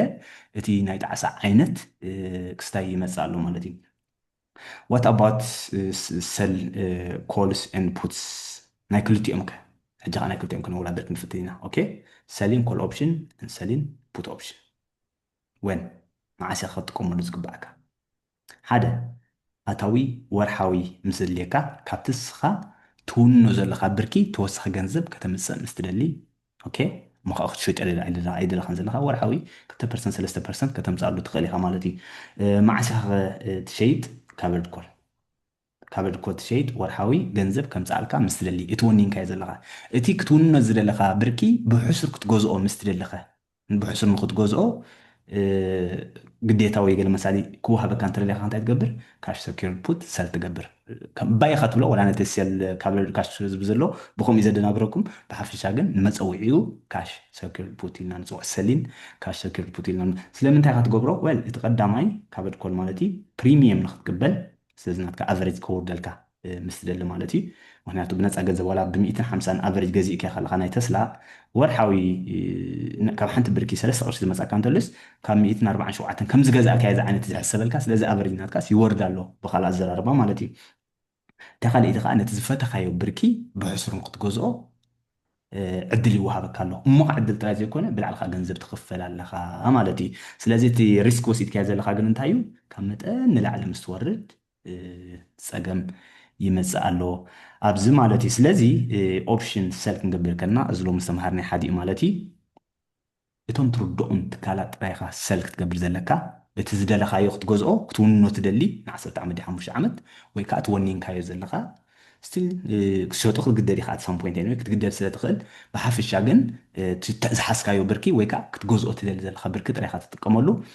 ስለዚ ንፑትስ እኩል ገንዘብ ክህልወካ ኣለዎ ኦኬ ንኮልስከ ንፑትስ ማለት ናይ ካሽ ሰኪርድ ማለት ተኻልእቲ ምናልባት ቦታ ቅያያ ንኾነ ከቲ ኣገላልፃ ኸይድ ከለኹ ንፑትስ እንታይ ክትገብር ኢኻ ማለት እዩ ን100 ዘግዝእ ብርኪ ክህልወካ ኣለዎ ገንዘብ ክህልወካ ኣለዎ እንተዘይ ኮይኑ ኣይግዝኡኻን እዮም ነታ ቀዳመይቲ ዝተምሃርናይ ካበርድ ኮል ትብል ግን ወል ብርክኻ እትወኒንካ ዘለካ ብርኪ ወላ ይሸጥ ፀገም ይብሉን ዝዓይነቱ ትብል እንተ ኮይንካ ክትጥቀመሉ ትኽእል ኢኻ እዚ ሜላታት እዚ ማለት እዩ ስለዚ ማለት ባይ ኮል ምሰል ኮል ክወዳደሩ ከለኹ እንታይ መስሎ ምክንያቱ እቲ ክገዝእ ከሎ እቲ ከዓ ይሸይጥ እዩ ዘሎ ኢልናዮ ሓቂ ዶ ሓደ ባይ ኮል ይብላ ኣሎ እቲ ሓደ ከዓ ባይ ሰል ይብላ ኣሎ ከም ኮል ባየር እታ ዝሓለፈ ዝተምሃርናያ ኮል ኦፕሽን ዝብል ማለት እዩ ባይ ኮል ኦፕሽን ዝብል ዋጋ ክትውስኸልካ ኢኻ ትደሊ አንሊሚትድ ፕሮፊት ኣለካ ስቲል ግን ሪስክ ኣለካ መዓልታዊ ገንዘብካ እንዳጎደለ ክኸይድ ይኽእል እዩ እዛ ሎሚ ዝተምሃርናያ ካቨርድ ኮል ከንታይ ትኾን ኣላ ወል ኣብ ዘላቶ ወይ ከዓ ካብኡ ንታሕቲ ጠጠው ክትብለለይ ኣለዋ ዝብል እምነት ምዝህልወካ ትጥቀመሉ ማለት እዩ ናትካ ሮል ወል ትመሰል ትገዝኦ ኣለካ ግዴታ ዘይኮነ መሰል ከም ምንታይ ከም ኮል ባየር ከም ነቲ ኮል ትገዝኦ ዘለካ ማለት እዩ ኣብቲ ካድኸ ይጊቭ ሳምዋን ኤልስ ደ ራይት እቲ መሰልካስ ንካልእ ሰብ ትህቦ ኣለካ ካባኻ ንክገዝኣ ማለት እዩ ኣጋጣሚ ኮይና ኣብኣ እንተ ወሪዳ ወይ ከም ኣንተ ኮይና ካብኣይ ክትገዝኣ ወይ ናብዚ እንተ ደይባ ካብኣይ ክትገዝኣ ትኽእል ኢኻ ብሕሱር ትብሎ ኣለካ ብካልእ ኣዘራርባ ማለት እዩ ሶ እንታይ ካ ትኸፍል ፕሪሚየም ትኸፍል ከም ምንታይ ከም ባየር ከም ሰለርከ ከም ሸያጣይ ማለት እዩ እንታይ ትገብር ወል እቲ ፕሪሚየም ትኽፈሎ እዚ ዝኸፈሎ እዚ ካ ይወስዶ ማለት እዩ ብካልእ ኣዘራርባ ስለዚ ስቲል ነንባዕልና ኢና ባይ ንሰል ንገብር ዕዳጋ ከምኡ እዩ ሓደ ገዛ ኣሎ ካልእ ካ ሸያጣይ ኣሎ ኩሉ ግዜ ማለት እዩ ማለት እቲ ስቶክ ዋጋ ተወሲኻ እንታይ ይጋጥመካ አንሊሚትድ ዝኾነ ኣብሳይድ ወይ ከዓ በቃ ከምዚ መወዳእታ ዘይብሉ ወላ 2,000 ከምቲ ዝወሰድካ ሪስክ 500 ሸገለ ክትከስብ ትኽእል ኢኻ ከም ዝወሰድካ ሪስክን ብዙሕ ናይ ዝገዛእካዮ ኮንትራክትን ማለት እዩ እዚ ኸ ክትግደድ ትኽእል ኢኻ at some point ንክትሸጦ በቲ ዝተባሃልካዮ ፕራይስ መሰልካ ሸይጥካ ስለ ዘለካ ምናልባት ግዝኡ ክእሉ እዮም outcome if stock stays flat ኣብ ዘላቶ ወይ ካብ ዘላቶ ጠጠው ተይላኸ ወል እቲ ባይ ኮል ዝብል ዝነበረ ሰብ ባይ ኮለር እንታይ ክኸውን እዩ እቲ ፕሪሚየም ዝኸፈሎ ክኸስር እዩ ካብኡ ላዕልን ክኸስር ኣይክእልኒ ተን ኦፕሽን ዝኸፈለ ንኣብነት ናይ ተስላ ብሰለስተ ዝሓሰብናያ ብ100 ርብሕዎ 3 ማለት እዩ እቲ ከዓ ፕሪሚየሙ ሓቂፉ ክብል እዩ ማለት ስለዚ እቲ ፕሮፊቱ ትሑቲ ሪስክ ከዓ ከም ዝበልናዮ ትሑቲ ማለት እዩ እቲ ሪስክ ዝበሃል ኮስት ኦፖርቹኒቲ ጥራይ ዘለዎ ከምፑት ከ ኣብዚ ኸ እንታይ ክንመፅ ኢና ባይ ፑት ምስ መን እያ ምስ ሰልፑት ምክንያቱ እሱ ካብቲ ዝሸይጥ ማለት እዩ እቲስ ገዛኢስ ካብቲ ይሸይጥ ዝዓይነቱ ሶ እንታይ ክኸውን እዩ ባይ ፑት ኣለኩም ኣብዚ ኣብዚ ካ ሴኪርድ ፑት ኣለኩም ኣብዚ ማለት እዩ ሶ ከም ፑት ኦፕሽን ባየር እንታይ ክትገብር ኣለካ ዋጋ እትጎድል ኢልካ ክትሕት ዘለካ ዝሓለፈ ተምሂርና ኢና ሲምፕል ዝበለ ማለት እዩ እዚ ከ እንታይ ትገብር ኣለካ ኣብ ልዕሊ ጠጠው ክትብለሊ ኣለዋ ዝብል እምነት ኣለካ ወላ እንተወሪዳ ኣብቹሊ ድሓኒ ክትገዝኣ ስለ ትኽእል ብሕሱር ነታ ትካል ብሓፈሻ ግን ኣብኡ ጠጠው ክትበልካ ትደሊ ምክንያቱ እቲ ፕሪሚየም ጥራይ ኢልካ ብጅባካ ክትወል ሓንቲ ሪስክ ዘይብሉ ማለት እዩ ናትካ ሮል እንታይ ክኸውን እዩ እዚ እቲ ራይት ትገዝኦ ኣለካ ንክትሸጦስ ትመስል ትገዝኦ ኣለካ okay you buy the right to sell ማለት እዩ እቲ ኸ you agree to buy the stock if it falls እታ ዋጋ እንተ ጎዲላ ንክትሸጣ ትሰማማዕ ኣለኻ ማለት እዩ okay cash secured ወይ ከዓ ንክትገዝኣ ትሰማማዕ ኣለኻ ሶሪ ኣብነት ከምታ ናይ ተስላ ዝወሰድና ናብ 150 ተወሪዳስ 150 ዝበፅሕ ክትገዝኣ ኢልካ ትሰማማዕ ኣለኻ ማለት እዩ ሶ እንታይ ትኸፍል ኣብዚ ወይ እንታይ ትእቱ ወይ እንታይ ኤርን ትገብር ማለት እዩ እንታይ ትኽፈል ማለት እዩ ወቅቲ ፕሪሚየም ትኸፍል ኢኻ ባየር ኩሉ ግዜ ፕሪሚየም ዝኸፍሉ እዮም ሰለርስ ከዓ ዝቕበሉ እዮም ማለት እዩ ንፁር እዩ ኦኬ ሶ ውፅኢት ከ ستوك انت قديلو واقو تسلا كم 170 تحت قوس انت ورينا قبل تبدا تسلا زوسنا بوت اوبشن باير انت وين كا تقول لك لا انليميتد سخون اخت كسب تقدا فهمت انا اقدم نظر انا باي كول اوبشن مالتي ماس باي اد ستوك اد ستاك برايس زي اخا انت تسلا زرعنا ب 150 نقط جزاء كتقدد تخلي خا فلات ويك اكب زلاتات عاليه خا بتي بريميوم زخفل كايو كله كتكسرو تخلي خا كم باير እዚ ትኮይኑ ኸ ማለት ኖ ኦብሊጌሽን የብልካን እቲ ፕሪሚየም ዝኾነ ግን ኣብ ጅባኻ ከተእትዎ ትኽእል ኢኻ ማለት ስለዚ ብሕፅር ዝበለ ኦኬ ብሕፅር ዝበለ ባይ ኮል ዝሓለፈ ቀዳመይቲ ዝተምሃርናዮ ክላስ ዋጋኣ ትውስኽ ኢልካ ኢኻ ትደሊ ዋጋኣ ክትውስኸልካ ማለት እዩ ምክንያቱ ነቲ ንክትገዝኣ እንታይ ጌርካ ኣለኻ ይቦት ራይት እቲ መሰል ገዚእካ ኢልካ ነቲ መሰል ነቲ ኮንትራክት ዝሃብካሉ ነቲ መሰል ኢኻ ትገዝኦ ዘለካ ሰልኮል እንተኮይኑ ሎሚ ዝተምሃርናዮ ሰልኮል ቀዳመይቲ ዝተምሃርናዮ ማለት እዩ ንስኻ እንታይ ትገብር ኢኻ ወል ኣይትውስኽን እያ ዝብል እምነት ኣለካ ስለዚ ኣብኡ ጠጠው እንተኢላ ብናይ 2% 3% ጠጠው እንተኢላ ስቲል ኣብ ጅባይ ከእትዎ ፕሪሚየም ዝብል እምነት ኣለካ ባይ ፑት እንተኮይንካ ዝሓለፈ ሰሙን ካልኦት ዝተምሃርናያ ወል ዋጋኣ ብዙሕ ክትጎድለለይ ይደሊ እሞ ቀልጢፉ ኣብቲ ናይ መወዳእታ ዘይኮነ ቀልጢፉ ክትጎድለለይ ተስቢት ትገብር ምክንያቱ ንክሸጣ መሰል ስለ ዘለኒ እዛ ናይ ሎም ሰል ፑት ኦፕሽን ዝበልናያ ኣንፃር ናታ ከዓ እንታይ እያ ወል ብዙሕ ኣይክትወርድንያ maybe انت وريدا دعن فوتوها تكاليا سلازي بحسر كجزاء يخيل يزبل እንታይ ትገዝእ ኣለኻ ግዴታ ይህልወካ ኣሎ ኣብዝኻ ማለት ነቲ ግዴታ ንክትህልወካ ኸ እንታይ ትሸጥ ኣለኻ እቲ ገንዘብ ትኽፈል ኣለኻ እቲ ፕሪምየም ኢልና ንፅውዖ ማለት እዩ ስለዚ ናይ ኦፕሽን እዚአን እንተን ቀንዲ ኣብነታተን ምናልባት ኣሸግር ከብለኩም ክእል ንገሊኹም ኳ ዝብል እምነት ኣለኒ ድሓን ሓፈሻዊ ግን መሃርና ስለ ዝበልኩም ናይ ኦፕሽን ከምዚ ይመስል ስቲል ኣሎ ንኣድቫንስ ከም ዝበልኩም ንኩሉ ዝኸውን ኣይኮነን ብፍላይ ዩኤስኤ ገለ ዘለኹም ግን ብብዝሒ ይጥቀሙሉ እዮም ስለዚ ኣይ ቲንክ በዓል ፍትሓዊ ሮቢ ምናልባት ኣይፀልዎ እንትኾኑ ዝብል እምነት ኣለኒ ምናልባት ሕቶታት ይህልወኩም እየ ናብቲ ሕቶታት ማለት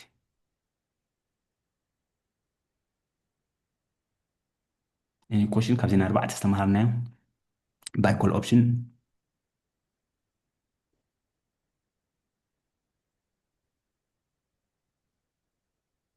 ኦኬ ዓወት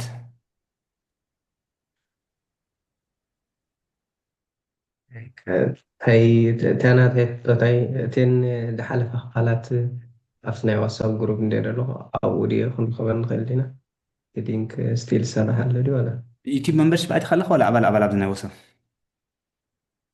ኣብቲ ዋትሳፕ ተኣሽሙ ወሳብ ሰይደልካ ዙም ዲኻ ኣቲኻ ኦ ማዕዝ ተኻ ኣቲኻ ዓዊታ ምክንያቱ ሰደሎም ይኩሉ ግዜ ክንደይ ገብርን ሳልሰይት ሰሙን እያ መስለኒ ተኸታተልከያ ንበር ሞ ኩሉ ግዜ እንሰደልኩማ ምስ መሃርና ሶሪ ናይ ክሪፕቶ ኢኻ መርቀኒና ሶሪ ክሪፕቶ ኢና ቀኒና ሓቅኻ ሎሚ ሰይደልኩም መስለኒ ኦኬ ሓደስቲ ክምህረኩም የለኩም ነቶም ሓደስቲ ክምህረኩም ስለ ዝበልክ እየ ብዙሕ ተገደስኩልኩም ንዓኹ ኣብዚኣ ማለት እዩ ጠቅም የለን መደብ ክሰርዓልኩም እዩ ካብ ዝመፅ ዘሎ ሰሙን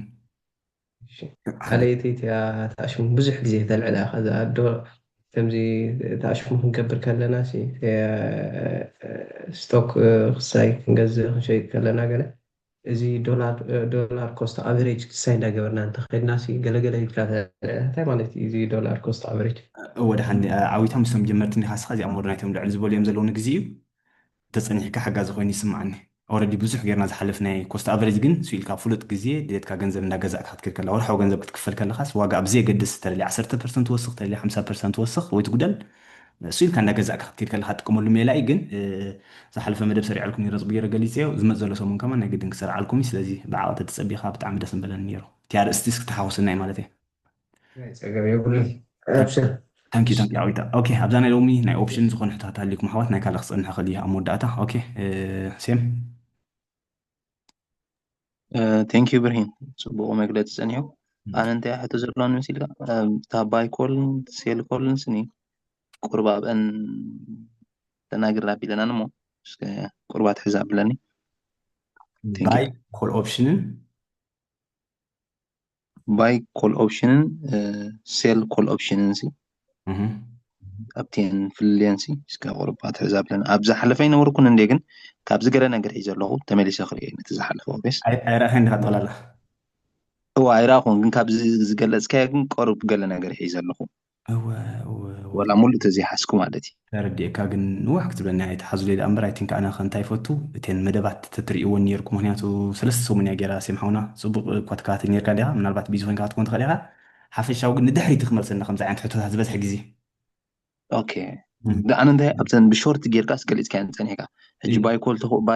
ኮል ተኮይና ኢልካና እቲ ፕራይስ ሃይ ክኸውን ከሎ ባይ ኮል ኦፕሽን ክኸውን ከሎ ተስላ 200 እያ ዘላ ሶሪ 200 እያ ዘላ ኣብዚ ግዜ እዚ ኦኬ ወይ 350 እያ ዘላ ሓቀይ 350 ንበላ ድሓን እዚ ንግደፎ እንታይ ትብላ ኣለኻ ናይ ሓደ ዓመት ኤክስፓየር ዝኾነሉ ኦኬ 1 year 365 days ማለት እዩ 365 መዓልቲ ኤክስፓየር ዝኾነሉ ክንደይ ትበፅሕ ኢልካ ኣለኻ ስትራይክ ፕራይስ ብሰለስተን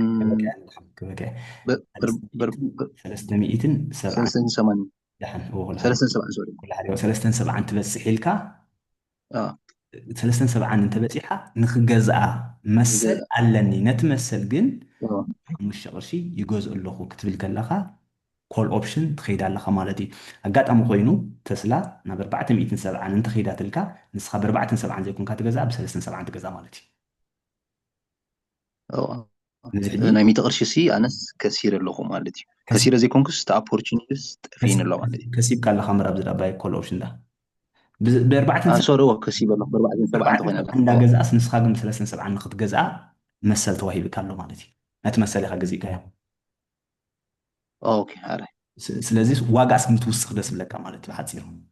ስለምንታይ ካብ واقع ክትውስኽ ከላስ ኣብዝስ ሞርት ንስኻሽ ፕሮፊታብል ትኸውን ማለት እዩ እዎ እንታይ ግዴታ እንታይ ስለምንታይ 350 ከሎ ዘይትገዝእ 100 ብርኪ ምክንያቱ እኩል ገንዘብ ስለዘይብልካ ክኸውን ይኽእል እዩ ኦኬ እኩል ገንዘብ ስለዘይብልካ ንኩሉ ዘግዝእ ብሕሳብ ሓሙሽተ ንሓንቲ ኮንትራት ወይ ከዓ ብ100 ርባሕ 500 ዝኸውን ዘሎ ብሕሳብ 500 ሂብካስ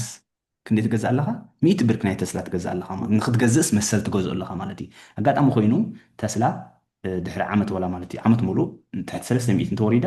ኣይትገዝኦን ኢኻ እቲ 500 ትኸስር ኣለኻ ማለት እዩ ኦኬ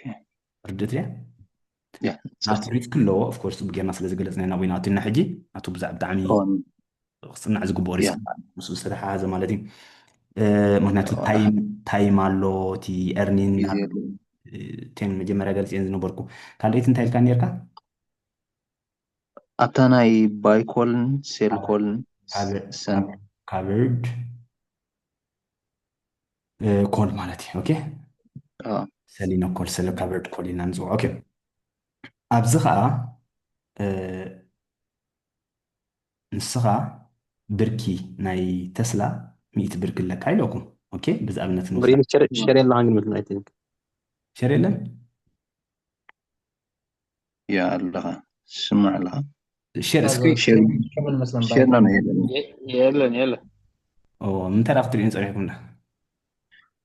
ዳ ኣነስ በተስ ብቮይስ ጥራይ ክከታተለካ ፀኒሑ ከሎ ብፅሑፍ እንዲ ክገልፀልኩም ፀኒሐ ኦኬ ሸር ዝገበርካ ኮይኑ ኣይትስማዕት ኩሉ ግዜ ሸር ገብር እየ ዝበዝሐ ግዜ ብፍላይ ከምዚ ክሳይት ኮይኑ ንክትርድኦ ቀፂሉ ሕጂ ሳ ያ ሕጂ መፅእ ኣሎ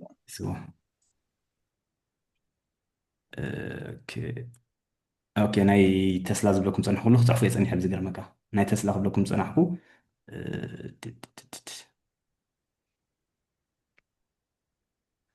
سلسلة حمسان الله لكم نيرة سلسلة حمسان تبصح إلى دهر عامت سلسلة سبعة تبصح إلى دهر عامت كل أوبشن يجزء له أقعد أم قينا 4 أنت بصحها وي سلسلة 7 حمش أنت بصحها تمثل كفيل اللي زنوركو حمش جميعتي وي حمش شغرش إن حنتي بركي أفي نسو أوريدي كفيلي بريميوم نتي سلرس نزاب حدين قال زعمالتي ستيل تدلي بسلسلة 7 جزية ب4 7 ولا شعون أخشيت أخيري 100 ضرب 100 خندك كسيب الله مالتي أوكي 10,000 خسر له ردت لي أنا خسر زغلابو 500 تراي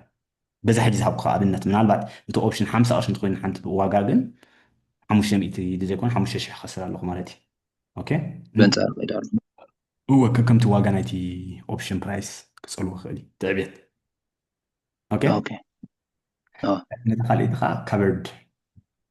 call أوكي covered call وينك أسلين كأسل call option خلكني حكيله سيل call option نسخة تسلا بزي أبنت مالتي 350 يزلا 100 بركها ألن إن تسلا 100 خلون له 100 ضربها 350 35 شح زواجو بركي ناي تسلا جزء له مالتي أقدامي تسلا كاب 370 نلعلي كتكيد يتخلني زبل امنت علني اوكي انصار نايتي كتوصيها خاب زبل امنتي سلو نايت باير نايت شياط ايكا نايز مالتي نايز سلين كابل كوز بزلو تحت 370 نمبر كابو كتكيد زلو تقولتات توعتيلو انت يقبلالو اتن 500 بريميوم يقبلوا له نت حدا مالتي اوكي تجزاي زخ شياط اي مالتي ازيا تخيل اب جبوت اتلا ازي زبزح غزي ናይ ወርሒ ዝኣቱ ናይ ወርሒ ኮንትራክት ኦፕሽን እቲ ናይ ዓመትና ኣብነት ንወስድ ዘለና ሓፈሻዊ ግን ካቨር ኮል ክትገብር ከለካ ናይ ወርሒ ገለ እዩ ዝግበር ዝበዝሐ ናይ ዓመት ገለ ትኸይድኒ ዝበዝሑ ማለት እዩ ወይ ዝበዝሑ እቲ ኣብዚ ክሳይ ትሬድ ዝገብሩ ካብኦምን ስለዚ ናይ 370 ኣጋጣሚ ኮይኑ እንታይ ካ ትሸይጥ ኣለካ ኣብዚ 370 ንክትሸጣ መሰል ትሸይጥ ኣለካ ማለት እዩ ኣጋጣሚ ኮይኑ ተስላ ናብ ክንደይ ከይዳ 470 كده حكيلو السلر بخندي شتا ب470 شتاني ب370 كشتاي مالتي وانا تمثل كشيت كسل زخون كمالتي انت ب370 كغزا خلو اذا خاب 370 يشطالو مالتي تافلين السادره اوكي مخسرنا تحج انت تكون زلازي تن بريميوم مالتين حموش يميت ولا سلسلة سبعة أنت شيء توي واصي مهنات تا بريميوم ما بجيبوا سلسلة تون تحمش ميلي حمش ميلي لو ما أبنت قطع من أمريكا أبوز بس حاجة زين نزي كونتراكت بحاف الشارع كم جاءت مثلا أوكي يا نصرتي ثانك يو أوكي ثانك يو من البات سكند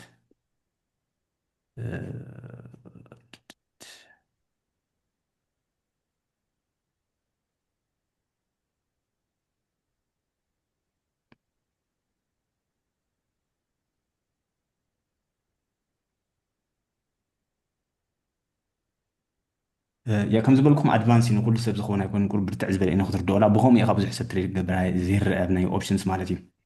نابنا تسلا سلسنا 45 على بزي 350 كنا صنحنا تريد اوبشنز قبل ابزي تريد اوبشنز قبل ابزي طريقه سيم باي زحلف استمهارني سلازي in the money out of the money at the money قال زبل قالات الله تنك تملس كنتري وياكم بحافظ شمالتي حجيت هلا كابزي 345 كلا 350 تبصح عاد حمشة دهر حمشة مع مالت لا شدشت إلكا بحساب كنك تجزأ تخليها بحساب 940 نحنت كونترات ما 940 كرشي تخفل على خمالتي اوكي انت اخذ قبزة لك حجيب باي كول اوبشن اخذ قبزة لك اقاطع خوينو تسلا 380 انجلات خيلا كتكسب يا مالتي ولا انت كونترات كمان كتشوت تخيل خباي زو انا قد نكون كان اكسرسايز تقبره انت كونترات نبع الوقت تشوت تخيل واقوي يوسخ يز كونترات نبع لزي نعو كوست خذ خل مهنيات تقلي صنح قد ما مجمريا كمان تجي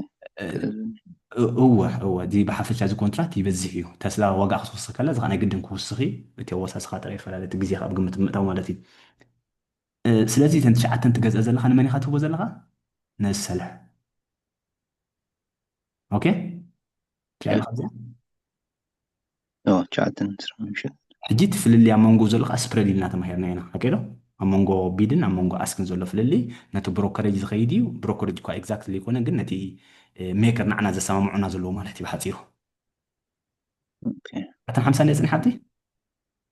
ساعتنا 4 نيرا ساعتنا 25 يمكن ازي حجي نورمالي اني وين اي كاب 10 قرش ناي 25 سنتيم قال سبريد وحدي نعشو تكالات خوينن جن عب سبريد يزلون سو خابون تنقلنا مالتي اوكي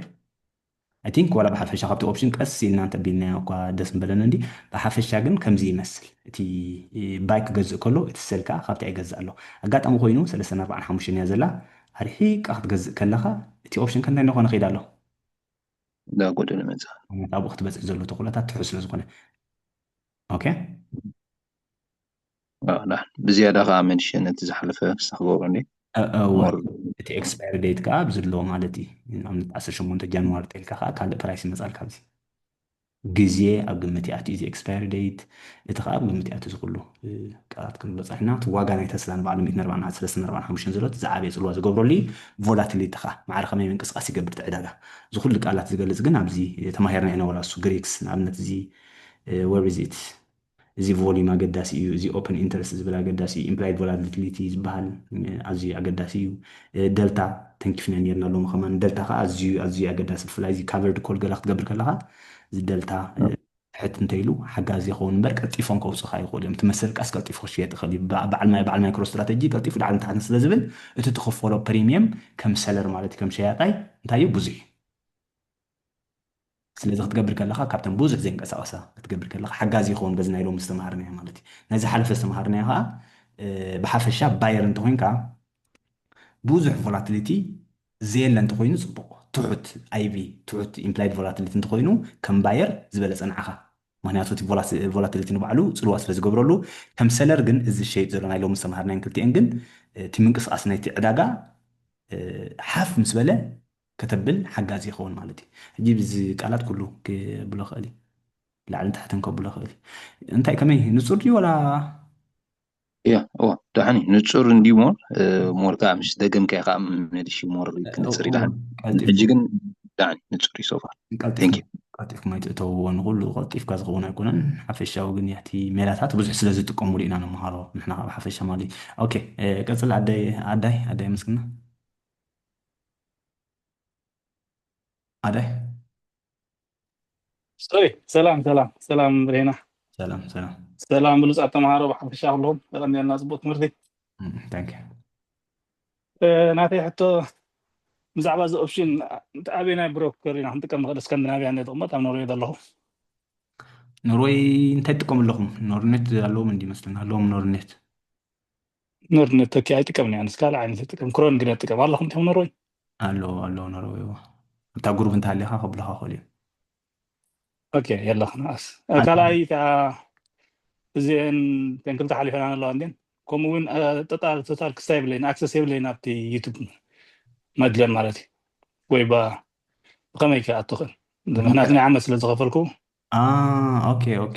ክስደልኩም ክእል ንዓኹም ነቶም ናይ ዓመት ዝኸፈልኩም ንግዜ እትየኩም ዘለኹም ካብ ዝመፅ ዘለዎ ግዜፈላለየ ኣብ ክልተ ክመቕለኩም እዩ ምክንያቱ እዚ ኦፕሽን ኩሉ ዝኾነ ኣይኮነን እቲ ክሪፕቶ ገይር ለብርትዕ ዝብል ስለዚ ናተይ ዕላማ ኣብ ክልተ ክመቕለኩም እዩ ስለዚ ምናልባት ታሓን ሆፕፉሊ ብዛ ግዜ ይህልወኒ ብዛ ሰሙን እዚኣ ምስቲ ብዝሕ እንዲ ቀልጢፍካ ትቀየር ቁልባሸ ገ ዘብል ኮይኑ ሆፕፉሊ ብዛ ሰሙን ግን ኦርጋናይዝ ክገብረኩም እዩ ኦኬ ኣብዚ ወፍሪ ኮ ብዙሕ ግዜ ወሲደ ድሓነ ተረዲእኒ ግን ኣብቶም ገኢለኩም ኣለኹ ወላ እቶም ናይ ዓመት ትኸፍሉ ከማን ኣብ ክልተ ኣለኹም ስለዚ እቶም ሰይደልኩም ሎሚ ክሰደልኩም ኢለኩ ሓሲበ ነይረ ደኖ ሰይደ ሰደድኮን እምበር ተዘይሰይደ ኢለ ሓንክሰደ እየ ፀገም የለን ኦኬ ኣብቲ ናይ ክሪፕቶ ጥራይ መፃና ቀኒ ኣብቲአን ይዳሕለበል ሓቃ ቶታል ኣብቲ መድለም የለኹና ናብቲ ዓሚል ማለት እዩ ዓሚል ክሰደልኩም እየ ፀገም ናብቲ ጉርቢ ዘለኹ ኦኬ እሺ በቃ ቴንክ ዩ እዚኣ ነይራ ተተይ ኦኬ ኣሪ ሰላም ብርሂን ሰላም መጀመርያ የቀኒ ኢልና ናተይ ሕቶ ኣብ ፈረንሳ ኣብ ኢንተራክቲቭ ብሮከር እንዴት ጥቀም ሕጂ የጀሚራ ድሕርቲ ትምህርቲ ስምሃርካና ማለት እዩ እጂ ክገርመካ ብካበር ኮል እዮም ለጀምሩካ እቲ ሌቨል 1 ማለት እዩ ድሓር እዮም ናብ ሌቨል 2 እቲ ፑት ኦፕሽን ኤንድ ኮል ኦፕሽን ደስግሩካ ሕጂ ኣብኡ ንዓይ ከማን እቲ ሌቨል 1 ሲ ቁሩብ ኮምፕሊኬትድ ኮይንኒ ሕጂ ቁሩብ ምስ ረኣኽዎም ብዙሕ ናይ ዩቲዩብ ቪድዮታት ከዓኒ ተረዲእኒ ማለት እዩ ገለ ኣሎ ቃላት ኣብኡ ሮል ፖዚሽን ዝብል ሕጂ ንኣብነት ኣብ ምርዳእ ኣብኒ ሕጂ ነቲ ዝገዛእካዮ ኦፕሽን ሲ መሊስካ ኣብ ክንዲ ኤክሰርሳይዝ ትገብሮስ መሊስካ ከምዚ ኣጃስት ንክትገብሮ ማለት እዩ ከምኡ ፍቃድ ዘካ ዘሎ ኣይተረዳን ሕጂ ክደፍሮ ይከኣልኩን እቲ ሮል ፖዚሽን ዝብል ዘሎስ እንታይ ማለት እዩ ብሳ ክትገልፀለይ ደለይ ኣለካ ብዛዕባ ካብተን ናይ በቀዳማይ ድበልካና ከማን ሕቶታት ኣለዋን እሞ ድሓን በዚያ ቀደም ፀገም የለን ነዊሕ ከድከ ይኽእል መስለኒ ምሻ እቲ ኖርማል ስቶክስ መሊኽ ከዲኽ መጀመርያ ኣብ ስቶክ ልዕሊ ዓመት ኣለኒ ኣብ ኢቶሮ እየ ዝገብር ሕጂ ግን ብዛዕባ ኦፕሽን ኣብዚ ኢንተራክቲቭ ኦኬ ቀዳማይ ለበለት ኢሎሞ ኣይደነው ኣነ ካብ ብባዕሊ ዓይናይ ብርታ ዓይና የቐልል ኢለ እንደፈላለየ ሕጂቲ እቲ ናቱ ሪስክ ብዙሕ ስለዘይኮነ ብሪስኪኦም ከይዶም ንሶም ብሪስኪኦም ከይዶም ዘለዎም ነቲ ለበል ኣነ ከዓ ብርዲኢት እየ ወሲድ እየ ዘለኹ መን ቀልጢፉ ክርዳእ ክእል ዓይናይ ክተሓሓዝ ኢለ ወሲድ እየ ንዓይ ዝምርዳእ ኣብኒ እዚ ካቨር ኮል ዋላ እዚ ስታይ እሱ ኮምፕሊኬትድ ካቨር ኮል ከመይ ኢሉ ክርድኦም ኢሎም ቀዳማይ ምሂሮማ ሃብና አይዲያ እያ ኣብቲ ሲስተም ብሓፈሻ ምክንያቱስ ክልቲኡ ዝተተሓሓዘ መጀመርያ እቲ ክርዳእካ ዘለኹ ግን ኣይደነው ሶታ ሮል ፖዚሽን ሲ ሕጂ እንታይ ናይ ሮል ዳወተር ዴክ ሒዘክ እየ ሮል ተኮይኑ እያ እቲ ዘለካ ኦፕሽን ንኣብነት ሕጂ ክገልፆ ፅናሕኩ ዕለት ክንደይ ዝኮን ዘሎ 150 ድሕሪ ወርሒ ኤክስፓየር ዝኸውን ምስ ናይ ተስላ ንኣብነት ንወስድ ነርና ወይ 37 ኣጋጣሚ ማልቱ ምስ ቀረበ ኣብ ክንዲ 370 ትብልዮ ምናልባት ናብ 380 ወይ ናብ 390 ክትቅይር እዮ ንክትቅይር እየ ግን ነቲ ካንስል ገይሩ እዩ ኤኒዌይ ዝቅይረልክ ዘሎ ስለዚ ስቲል ገንዘብ ተኸስሪ ኢኽ ዘለኹበት ኤክስፓየር ዴት ኤንድ ቲ ስትራይክ ፕራይስ ኮምፕሊትሊ ክቅይራ ክእል እየ ነታ ሒዝያ ዘለኹ ስቶክ ማለት እዩ የስ ከምዚ ሸጥከ እዩ ዝሕሰበልክ ግን ኤኒዌይ ወላ ሮል ጌርክ ይኹንስኺ ኦኬ ሸይጠስ ከም ብሓድሽ ክገዛእ ኣለኹ እሞ ኣብዚ ሕጂ ክሳራታት ኣለኒ ድዩ እቲ ኣብ ካቨር ኮል ከለኹ ማለት እዩ ዋ ክሳራ ናይ ግድን ክህልወኪ ኣብ ክልቲኡ ክሳራ ክህልወኪ ንፈተን ክዋን ክደፍራይ ከኣልኩን ሕጂ ክስታይ ኮይኑ እቲ ገለ ምሻሎት ኤክስፓየር ዴት ይቐርበካ ድሓር ክትንክፋደሊ የንብቦ ኣብቲ ዩቲዩብ ከዓኒ ዩካን ኣጀስት እዩ ዝብሉ እሞ ቁሩብ ምድፋር ኣብያትኒ ብኸም እየ ዩካን ኣጀስት ኢት ጀስት ቢ ኬርፉል ኣብኡ ክትፍትን እንተኮይንኪ ማለት ብዙሕ ክስታይ ትውሰድዎ እንተፈቲንክ ግን ሪኮመንድ ዝገብሮ ኣይኮነን ስቲል እንተፈቲንክ ግን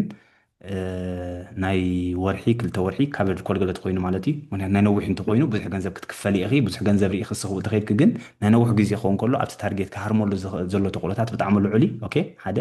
ካልኣይ ብጣዕሚ ቮላቲሊቲ ዘለዎ ኣይትግዝኢ ኣብዚ ናይ ካቨርድ ኮል እንተኮይኑ ሎም ሰሊን እንተኮይኑ ብሓፈሻ ከምዚ ብጣዕሚ ቮላቲሊቲ ዘለዎ ተኮይኑ ሪስኪ እዩ እቲ ገንዘብ እኳ ናቱ ዝበዝሕ እንተኾነ ግን ኩሉ ግዜ ከምቲ ዝበልና ዝበዝሐ ገንዘብ ትኽፈል ትኾንካ ዝዓበየ ሪስክ ኣለዎ ማለት እዩ ሓቂና ስለዚ እዚ ምስ ኦፕሽን ዝኸውን ኣይኮነን ክትገብሪ ከለካ ብናይ ካቨርድ ኮል ካብቲ ዝወነን ክዮ ትካሊ ኦፍ ኮርስ ክኸውን ብዙሕ ዘይንቀሳቐስ ግን ተኮይኑ ተመራፂ ይኹን ዝበዓል ማይክሮ ስትራቴጂ ገለኹም ትገብር ኣይደኖ ኤክስትሪም ሪስክ ምስ ዝተተሓሓዘ ዘሎ ዝብል እምነት ኣለኒ ማለት ንኩሉ ንቲ ሮል ፖዚሽን ንብሎ ዋላ ናይ ሮሊን ዘይኹን ክዛረብ ዘለኹ ክተብል ከለኹ ብሓፈሻ እዩ ዝብል ዘለኹ anyway ቁርባ ኣይተበለትንን I will try my best ክስታይ ግን እታ ካልእቲ ሕቶይ ኣብ ሕጂ ናብነት ኣብ ፑት ኤንድ ኮል ኦፕሽን ማለት እዩ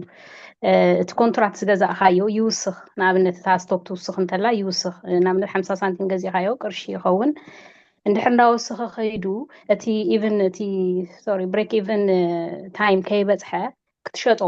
እንተደሊኻ ኦፍ ኮርስ እቲ ናይ ኮንትራክት ዋጋ ወሲኹሎ ሕጂ መክሰብ ከሲብካ ዲኻ ትወፅእ ዘለካ የርእየካ እንዲፍቲ ፕላትፎርም ትናትካ ቫልዩ ግን መክሰብ ከሲብካ ዲኻ ትወፅእ ዘለካ እቲ ብሬክ ኢቨን ከይበፅሕካ ዋላ ከለካ ናብነት ልዕሊ ዋግኡ እንድሕር ገሚትካዮ ኮል ኦፕሽን ኮይኑስ ልዕሊ ዋግኡ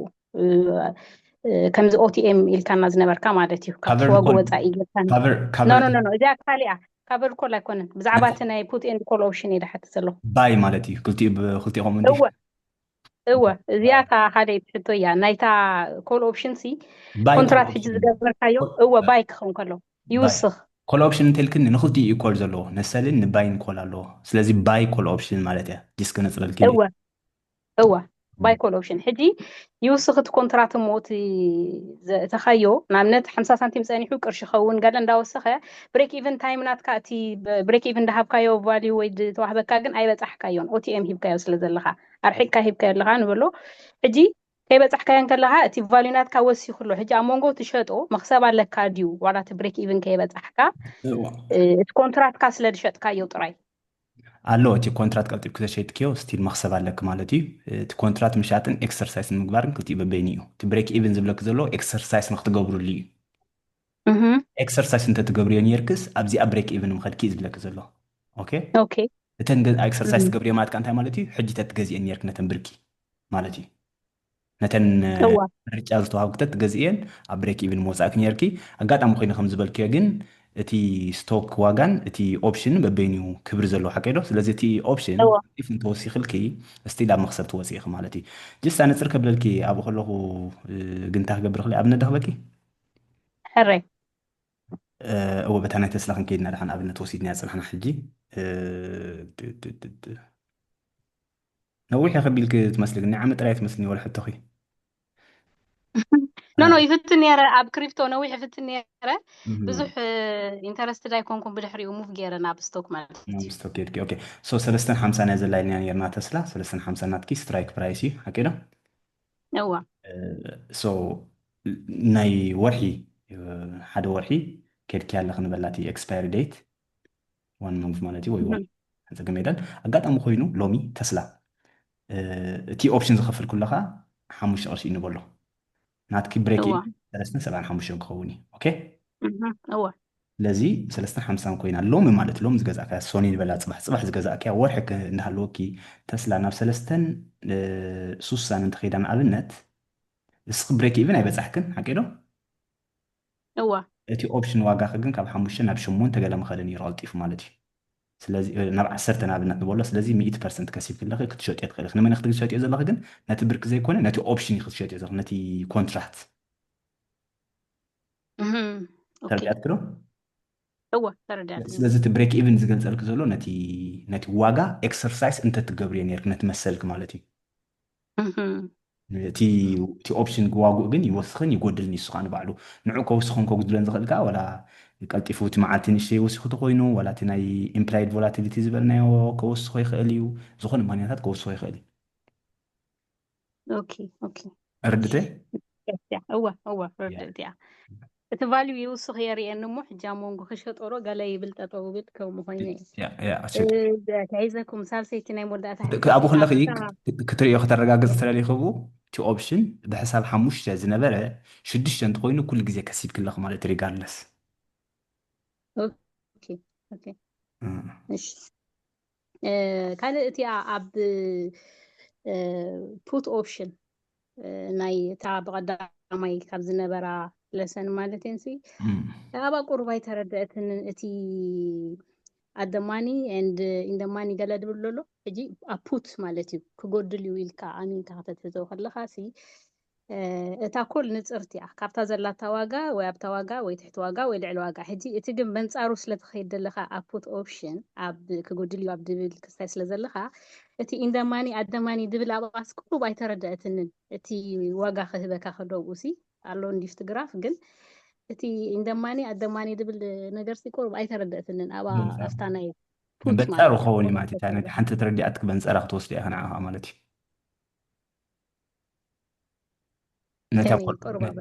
ነታ ባይን ኮል ኦፕሽን ምሽ እንደማኒ እንተልኪዮ ክንዲ ኣሎ ማለት እዩ ኣብነት 175 ክንደና ክንላፅሕና 370 ክንላፅሕና ናይ ተስላ ሓቂሎ ናትኪ ፑት ኦፕሽን 340 ኢንስቴድ እንተነይሩ ምኻ 350 ከላታ ብርክ ናይ ተስላ ኦልሬዲ ኢንደማኒ ዝበሃል 370 ገለ ኸውኒ ማለት እዩ ኢንደማኒ ኣብ ገንዘብ ክለኻ ንስኻ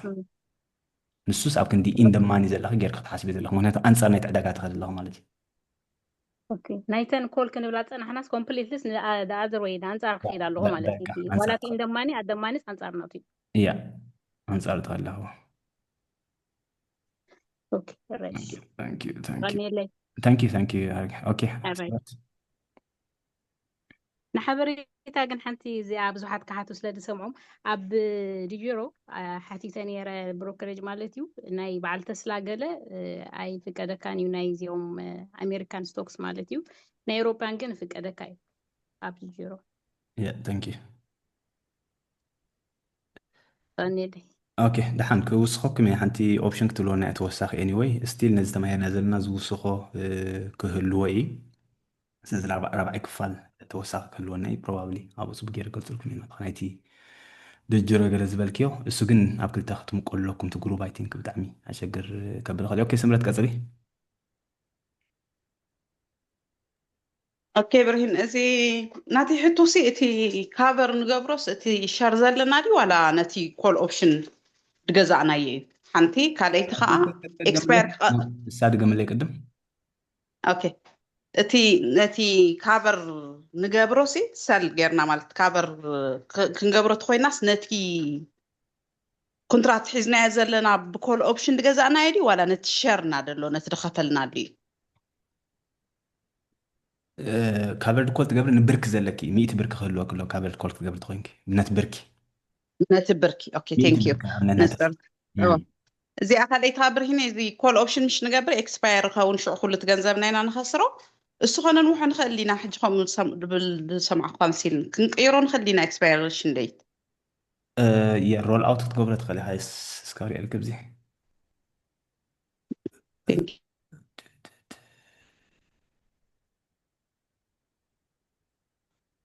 تمو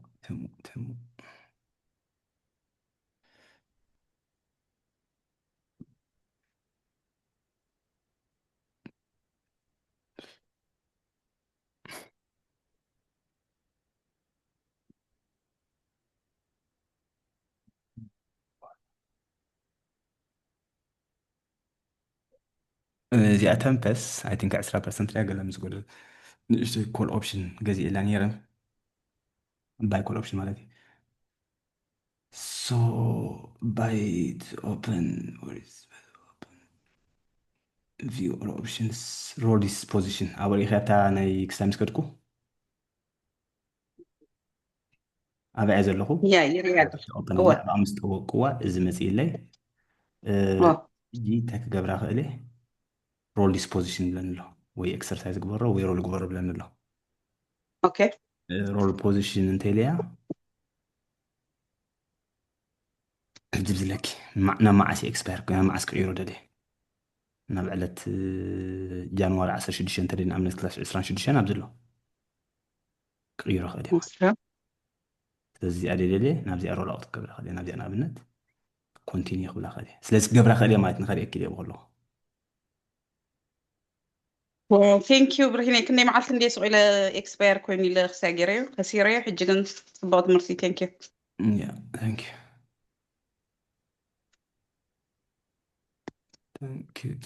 ستيل كوما ولا درجة نسأ حدش اوبشن تجزء كم زلخة عينتي زي حساب anyway ستيل يو لوز ماني بتكسر يا خلاص ستيل كوما رول نقبل خلا او ريلي يا ستيل كسارة خلوي سو والحمد لله قبل قلت بزيك سارة عموتي أمو خاص بلوتي مزش زلوا خاص بنيم زلوا سلز كل جزية خاتي كم تنفوتي يكون مسابل عندي ما عندي ترى بنقلب عندي سلازي إسجس تي كسارة كثير كيزلخ كثير كس حدش عينت قبل خمس زلخ غير كي تحسب زلخ تقلال لا يكون كن كاب زيرو نسبة خسارات أفيس كاب زيرو بقس نقرأ يكونن اوكي قرب كم زي حاجه زخونه كامسين نيرو دغود للكا قالت خساره سيغود الحجا اكن شو مونت شح نحركه في الكانير كات خسرو بملوس قلت شح قال خسير كاستن وحو مسيلني I think بزح كم تحت جاز نبركي ستيل تخسر إخي نعملت ماينس 8000 زبل نتنيرو ولا رول أوت ماينس 8000 زعينو أختي جمريبو هاتي إن رياليتي مالتي so no not make sense okay بس thank you برهيني for some people it makes sense ما سيتي كيدي أزبل إنك تنتهليك نعملت 100 أو خلا خد كيريت خالي أخي أخل جنزم تعليك مغير مالتي يا كم عندي قاتي مهن زي فالانتير سي اكسباير ني رابط مالش وأنا معلتي اكسباير تكون صحت كي لعلن بحنساب كوين المال شو مونتش حاجة بتستكوين I think بوزح تفضلني أو هم تبوزح تدحنا كوين اسم ولا رول نداق بركي اوكي thank you برين ثانك يو سمرت اوكي يا كم بدنا لناتي ناي اوبشن تلكنا بري بدمت دخ نغرني مانياتي تردات نك تكون على الفرجي برودكتس كترد تقدر دي وارنت تاي انت كاني برغت وارنت انت وارنت وارن بفد ما كاني ولا وارنت لفرجي بالا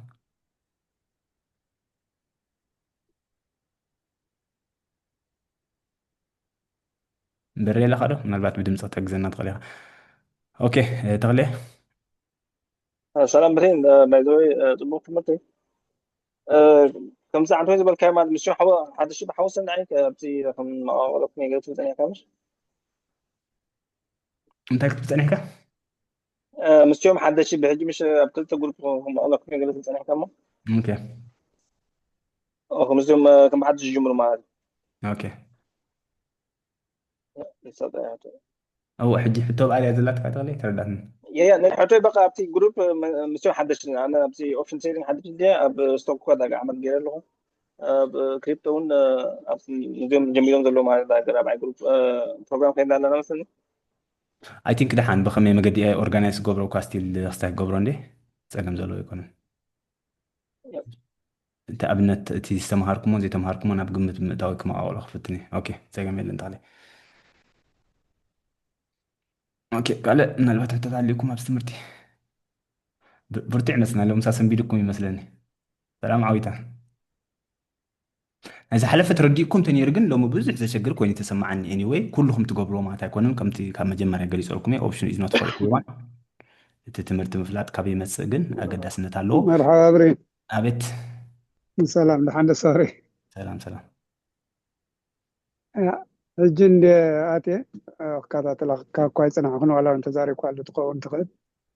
كم كل جزية تولاتي ناي recession probabilities كندي الله حدا استاسي لعلا لبس لسمع غير ذلك سالتهم لا حجزات أخي أوكي هو أرستنا الحناب كالي تحي تدالي عيل الله أرستنا بكالي أزلا يغريتها استكيد قبل هذا نوحنا thank you برين سلام دي سلام ريسيشن 33 نبلالو بزي بوليغومي زي كاتاتلا منالبات تريوات خليكم أبزلكم زي بولي ماركت حجنا عداقاي كم زي أرسنال سعر يونايتد سعر زبل إذا خا ترامب ترامب يمرز ريسيشن يقاتم ما يقاتم زبل حفش أوني إشتي سئلي خونا كازخ أدنبر نسمي يتخمي تخونا كني all in all I think someone minus 5% coins is probably to go لله but we will see it all depends on Trump زغو برو قال من تعرف مالتي اوكي كسل عويتا سلام دي خمي وعيلهم كنديهم مملا مسكن صبو ثانك يو أنا مسجلنا نايت مرتي بوت مرتي زلو أجي أبزي أنا تيجن أبزي حاجة نزحفتنا أختار الداتني خاسي رولين إكسرسايز سنتين تاي في اللي زلو عدا عين الديو ولا جي إكسرسايز تعرفينه خبتي قديم ناس تمهرنا يتي إكسباير نغاي كون علمي إكسباير إكسرسايز نقبره تو رولين كنت أيوه ኣብ ቀጻሊ ተኣቱ ክላስ እያ ነይራ ኤንዌይ ስለዝሓተትኒ ምስኣ ፅጋዕ ኣቢላ እምበር ኣብ ቀጻሊ ትመፅእ ክላስ እያ ነይራ ናይ ሮሊን ዓዊት ኣብኣ ንውሕ ግዜ ከይንወስድ ራብዓይ ክፈል ኣለና ኔክድ ፑት ኦፕሽን ዝበሃል ኣሎ ዝተፈላለየ ኣለና ምናልባት ኣብኡ ፅቡቅ ገይረ ክሳዕ ክገብረልኩም ክእለ ትፍልልዩ ካሕፅረልካ ግን ምናልባት ከይትድገመና ኢለ ባክልኩ ትሕቶ ካሕፅረልካ ግን እቲ ኤክሰርሳይዝ ትገብሮ እቲ ንኣብነት ባይኮል ኦፕሽን ገዚእካ ስለ ዝነበርካ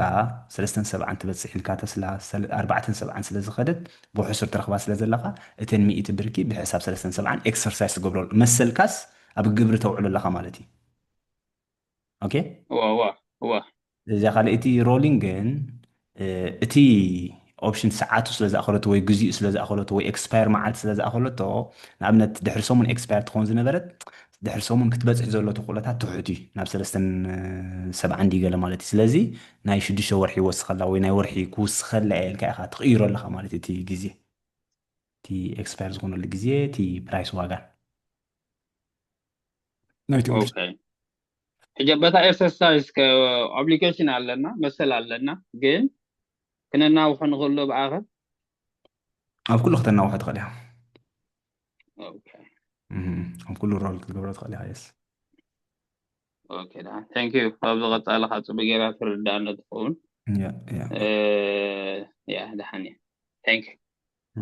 ሰቢእ ኮንፊዝን እዋ ውፅእ ዝበለ እየ እንታይ ዲ ወላ ብዝኾነ ካ ዘይተሰምዑ ስለ ዝነበርኩም ይኮት ስቶክ ማርኬት ክሪፕቶ ገለ ዝበሃል ኣብ ገለ ንሰምዑ ኢና እዚ ኦፕሽን ግን ፕሮባብሊ ኣብ ብዙሕ መጀመርያኹም ስለ ዝኾነ ይቆርባ ሸግር ኣቢሉ ክኾን ይኽእል እዩ ኣሸጋሪ ኢኻ ኢና ያለ ትሓስበ ከለካ እየ እዋ ብጣዕሚ ፅቡቅ ከይድና ኣለና ወዳ ተምሃርናዩ እቲ ሓድሽ ስለ ዝኾነ ግን ፅቡቅ ይርዳእና ኣሎ ካብቶም ነዊሕ ፀናሕና ዳ ይተሓወሰና ነቶም ንገልፅ ቁርብሑ ተሓወሰና ክእል ምስቲ ኣስታይ ዝኾንና እምበሮ ثانك يو ዳ ይርዳእና ኣሎ ብሪ ኦኬ ተኽለ ወዲካ ዲኻ ኣለካ بدي معي لها أنا ودي وديك اوكي سمرتك وديك لي قال اجزي ما بيلك مثلا تفكير كان لي حنت مركز خاكا حتى برهنه اوكي ودات انا كبرش حرا اذا انا شر زلنا ندحر كابر كنقبرو خوينا تسلا فور اكزامبل 480 تغزا خلو واغا بلعلي دي خو قبرو زلني ولاس تحتيو دحركه شركه يغدلي كابرد كول كتقبر خلخي هو 4-7 انت كزيكيا 4-9 و 400 تخلخ كم تازل توقع اختر يعني بتزلك سخز جزاء كيا زي كتراي زي كونه هو سلستن كنا نازل بس سلستن 4-5 نازل هكذا هو لذي سلستن خابون دعلق تقبر يا اخ مالتي كاو واحد 3-5 أنا قبرنا من التردين هالي 3-5 قلت نشاري شو 100 شهر قد لنا مالتي كاف تزلني كونتراتي خاتي كونترات اتيلو ስለዚ እቲ ባየር ዝበልናዮ ኣጋጣሚ ተስላና ብ400 ትገዛእ ትኸይዳ ኤክሰርሳይዝ ክገብሮ ይንሱ ስለዚ ንክትሸጥ ይኽ ትግደድ ኢኽ ማለት እዩ ብሰለስተን ሱሳንዲ ብሰለስተን ክንና ክንብፅዕና ትቁፅሪ 50 ብሰለስተን 50 ነዎ ክትሸጥ እዮ ትግደድ ማለት ሓደ ሰብ ኤክሰርሳይዝ እንተገይርዎ እዩ እንድሕር ደገይርዎ ተን ክስታይ ክቡን እዮም እንድሕር ገይርዎ ግን ክሸጠኒ ሕጅስ ስቲልስ ከሲር እየ ዝሸጦ ዘለኹ ካብቲ ትገዛእኮ ዋጋ 4-8 እንደ ገዚእ እዮም ንሸር ካብቲ ዝገዛእ ከይዳ ኤግዛክት ለዎ ኸውኒ ማለት እዩ እዋ ኦኬ ቴንክ ዩ ብርሂነ ካልኣይ ካ ሸር ባበለና ኦፕሽን ገላ ክትገዝእ ከለካ ብርሂነ ከምቲ ናይ ቅድም ኦኬ ገይረልኩም ፈልጥ ሓንቲ መዓልቲ እዛ ሮኬት ላብ ጌርካያ ፅቡቅ ከይደ ነይራ ቀዳ ሓቢልካ ባ ኦኬ ኣብ ኦፕሽን ገዚእ እያ ኢልካ ነርካ ሮኬት ላብ ዕዳጋ እንዲዮ ኮንፊዝን ኩማን ዝትገለ ካብ ኬንያ ክትምለስ ከለካ ተቐዳማይ ማለት ኦኬ ፅቡቅ ሓጊዛትኩም هو طبعا من ديرا قطعي خلنا قطعي بزحنا أخوني بتن anyway thank you بيزي كون كايا جن قال الشربة لنا أخ بجابريني واوبشن كوا ريسكي حق حش ريكومند زغبر خستا يكون عندي ابتي بوزح خستا يستامن كله من البات يس امبر انا ريسك سوسد كل الى كمان شير كندينا كي غبر لكم اس جست مور كتامن نزق نغير تخوين غن يشور غبر يما ولا نستاك مالتي بحفش هذا خيس ستوك يس جست حفشوت ايكونومي زلو يزرغاغ خازي يكون بوزح استغير نغير سلازي اللي امبر يس ما قد يا سو برهيني كانت ناي قدم اوكي ثانك يو ثانك يو اوكي سمعت اوكي ثانك يو اخوات ابز مزلو مدب يراخبنا يتنكم معس زلونا زخون اب جروب كصفلكم يتشاف كصفلكم يدحن ናይ ጀመርቲ ክህልወና እዩ ኣብ ክልተ ፕሮባብሊ ሆፕፉሊ ይመቕለኩም ክኾን ኣብ ዝመፅእ ዘሎ ቀዳምን ሰንበት ንሪአ ንሎሚ ግን ይኣኽለና እዩ ኣይ ቲንክ ኖ ኦፕሽን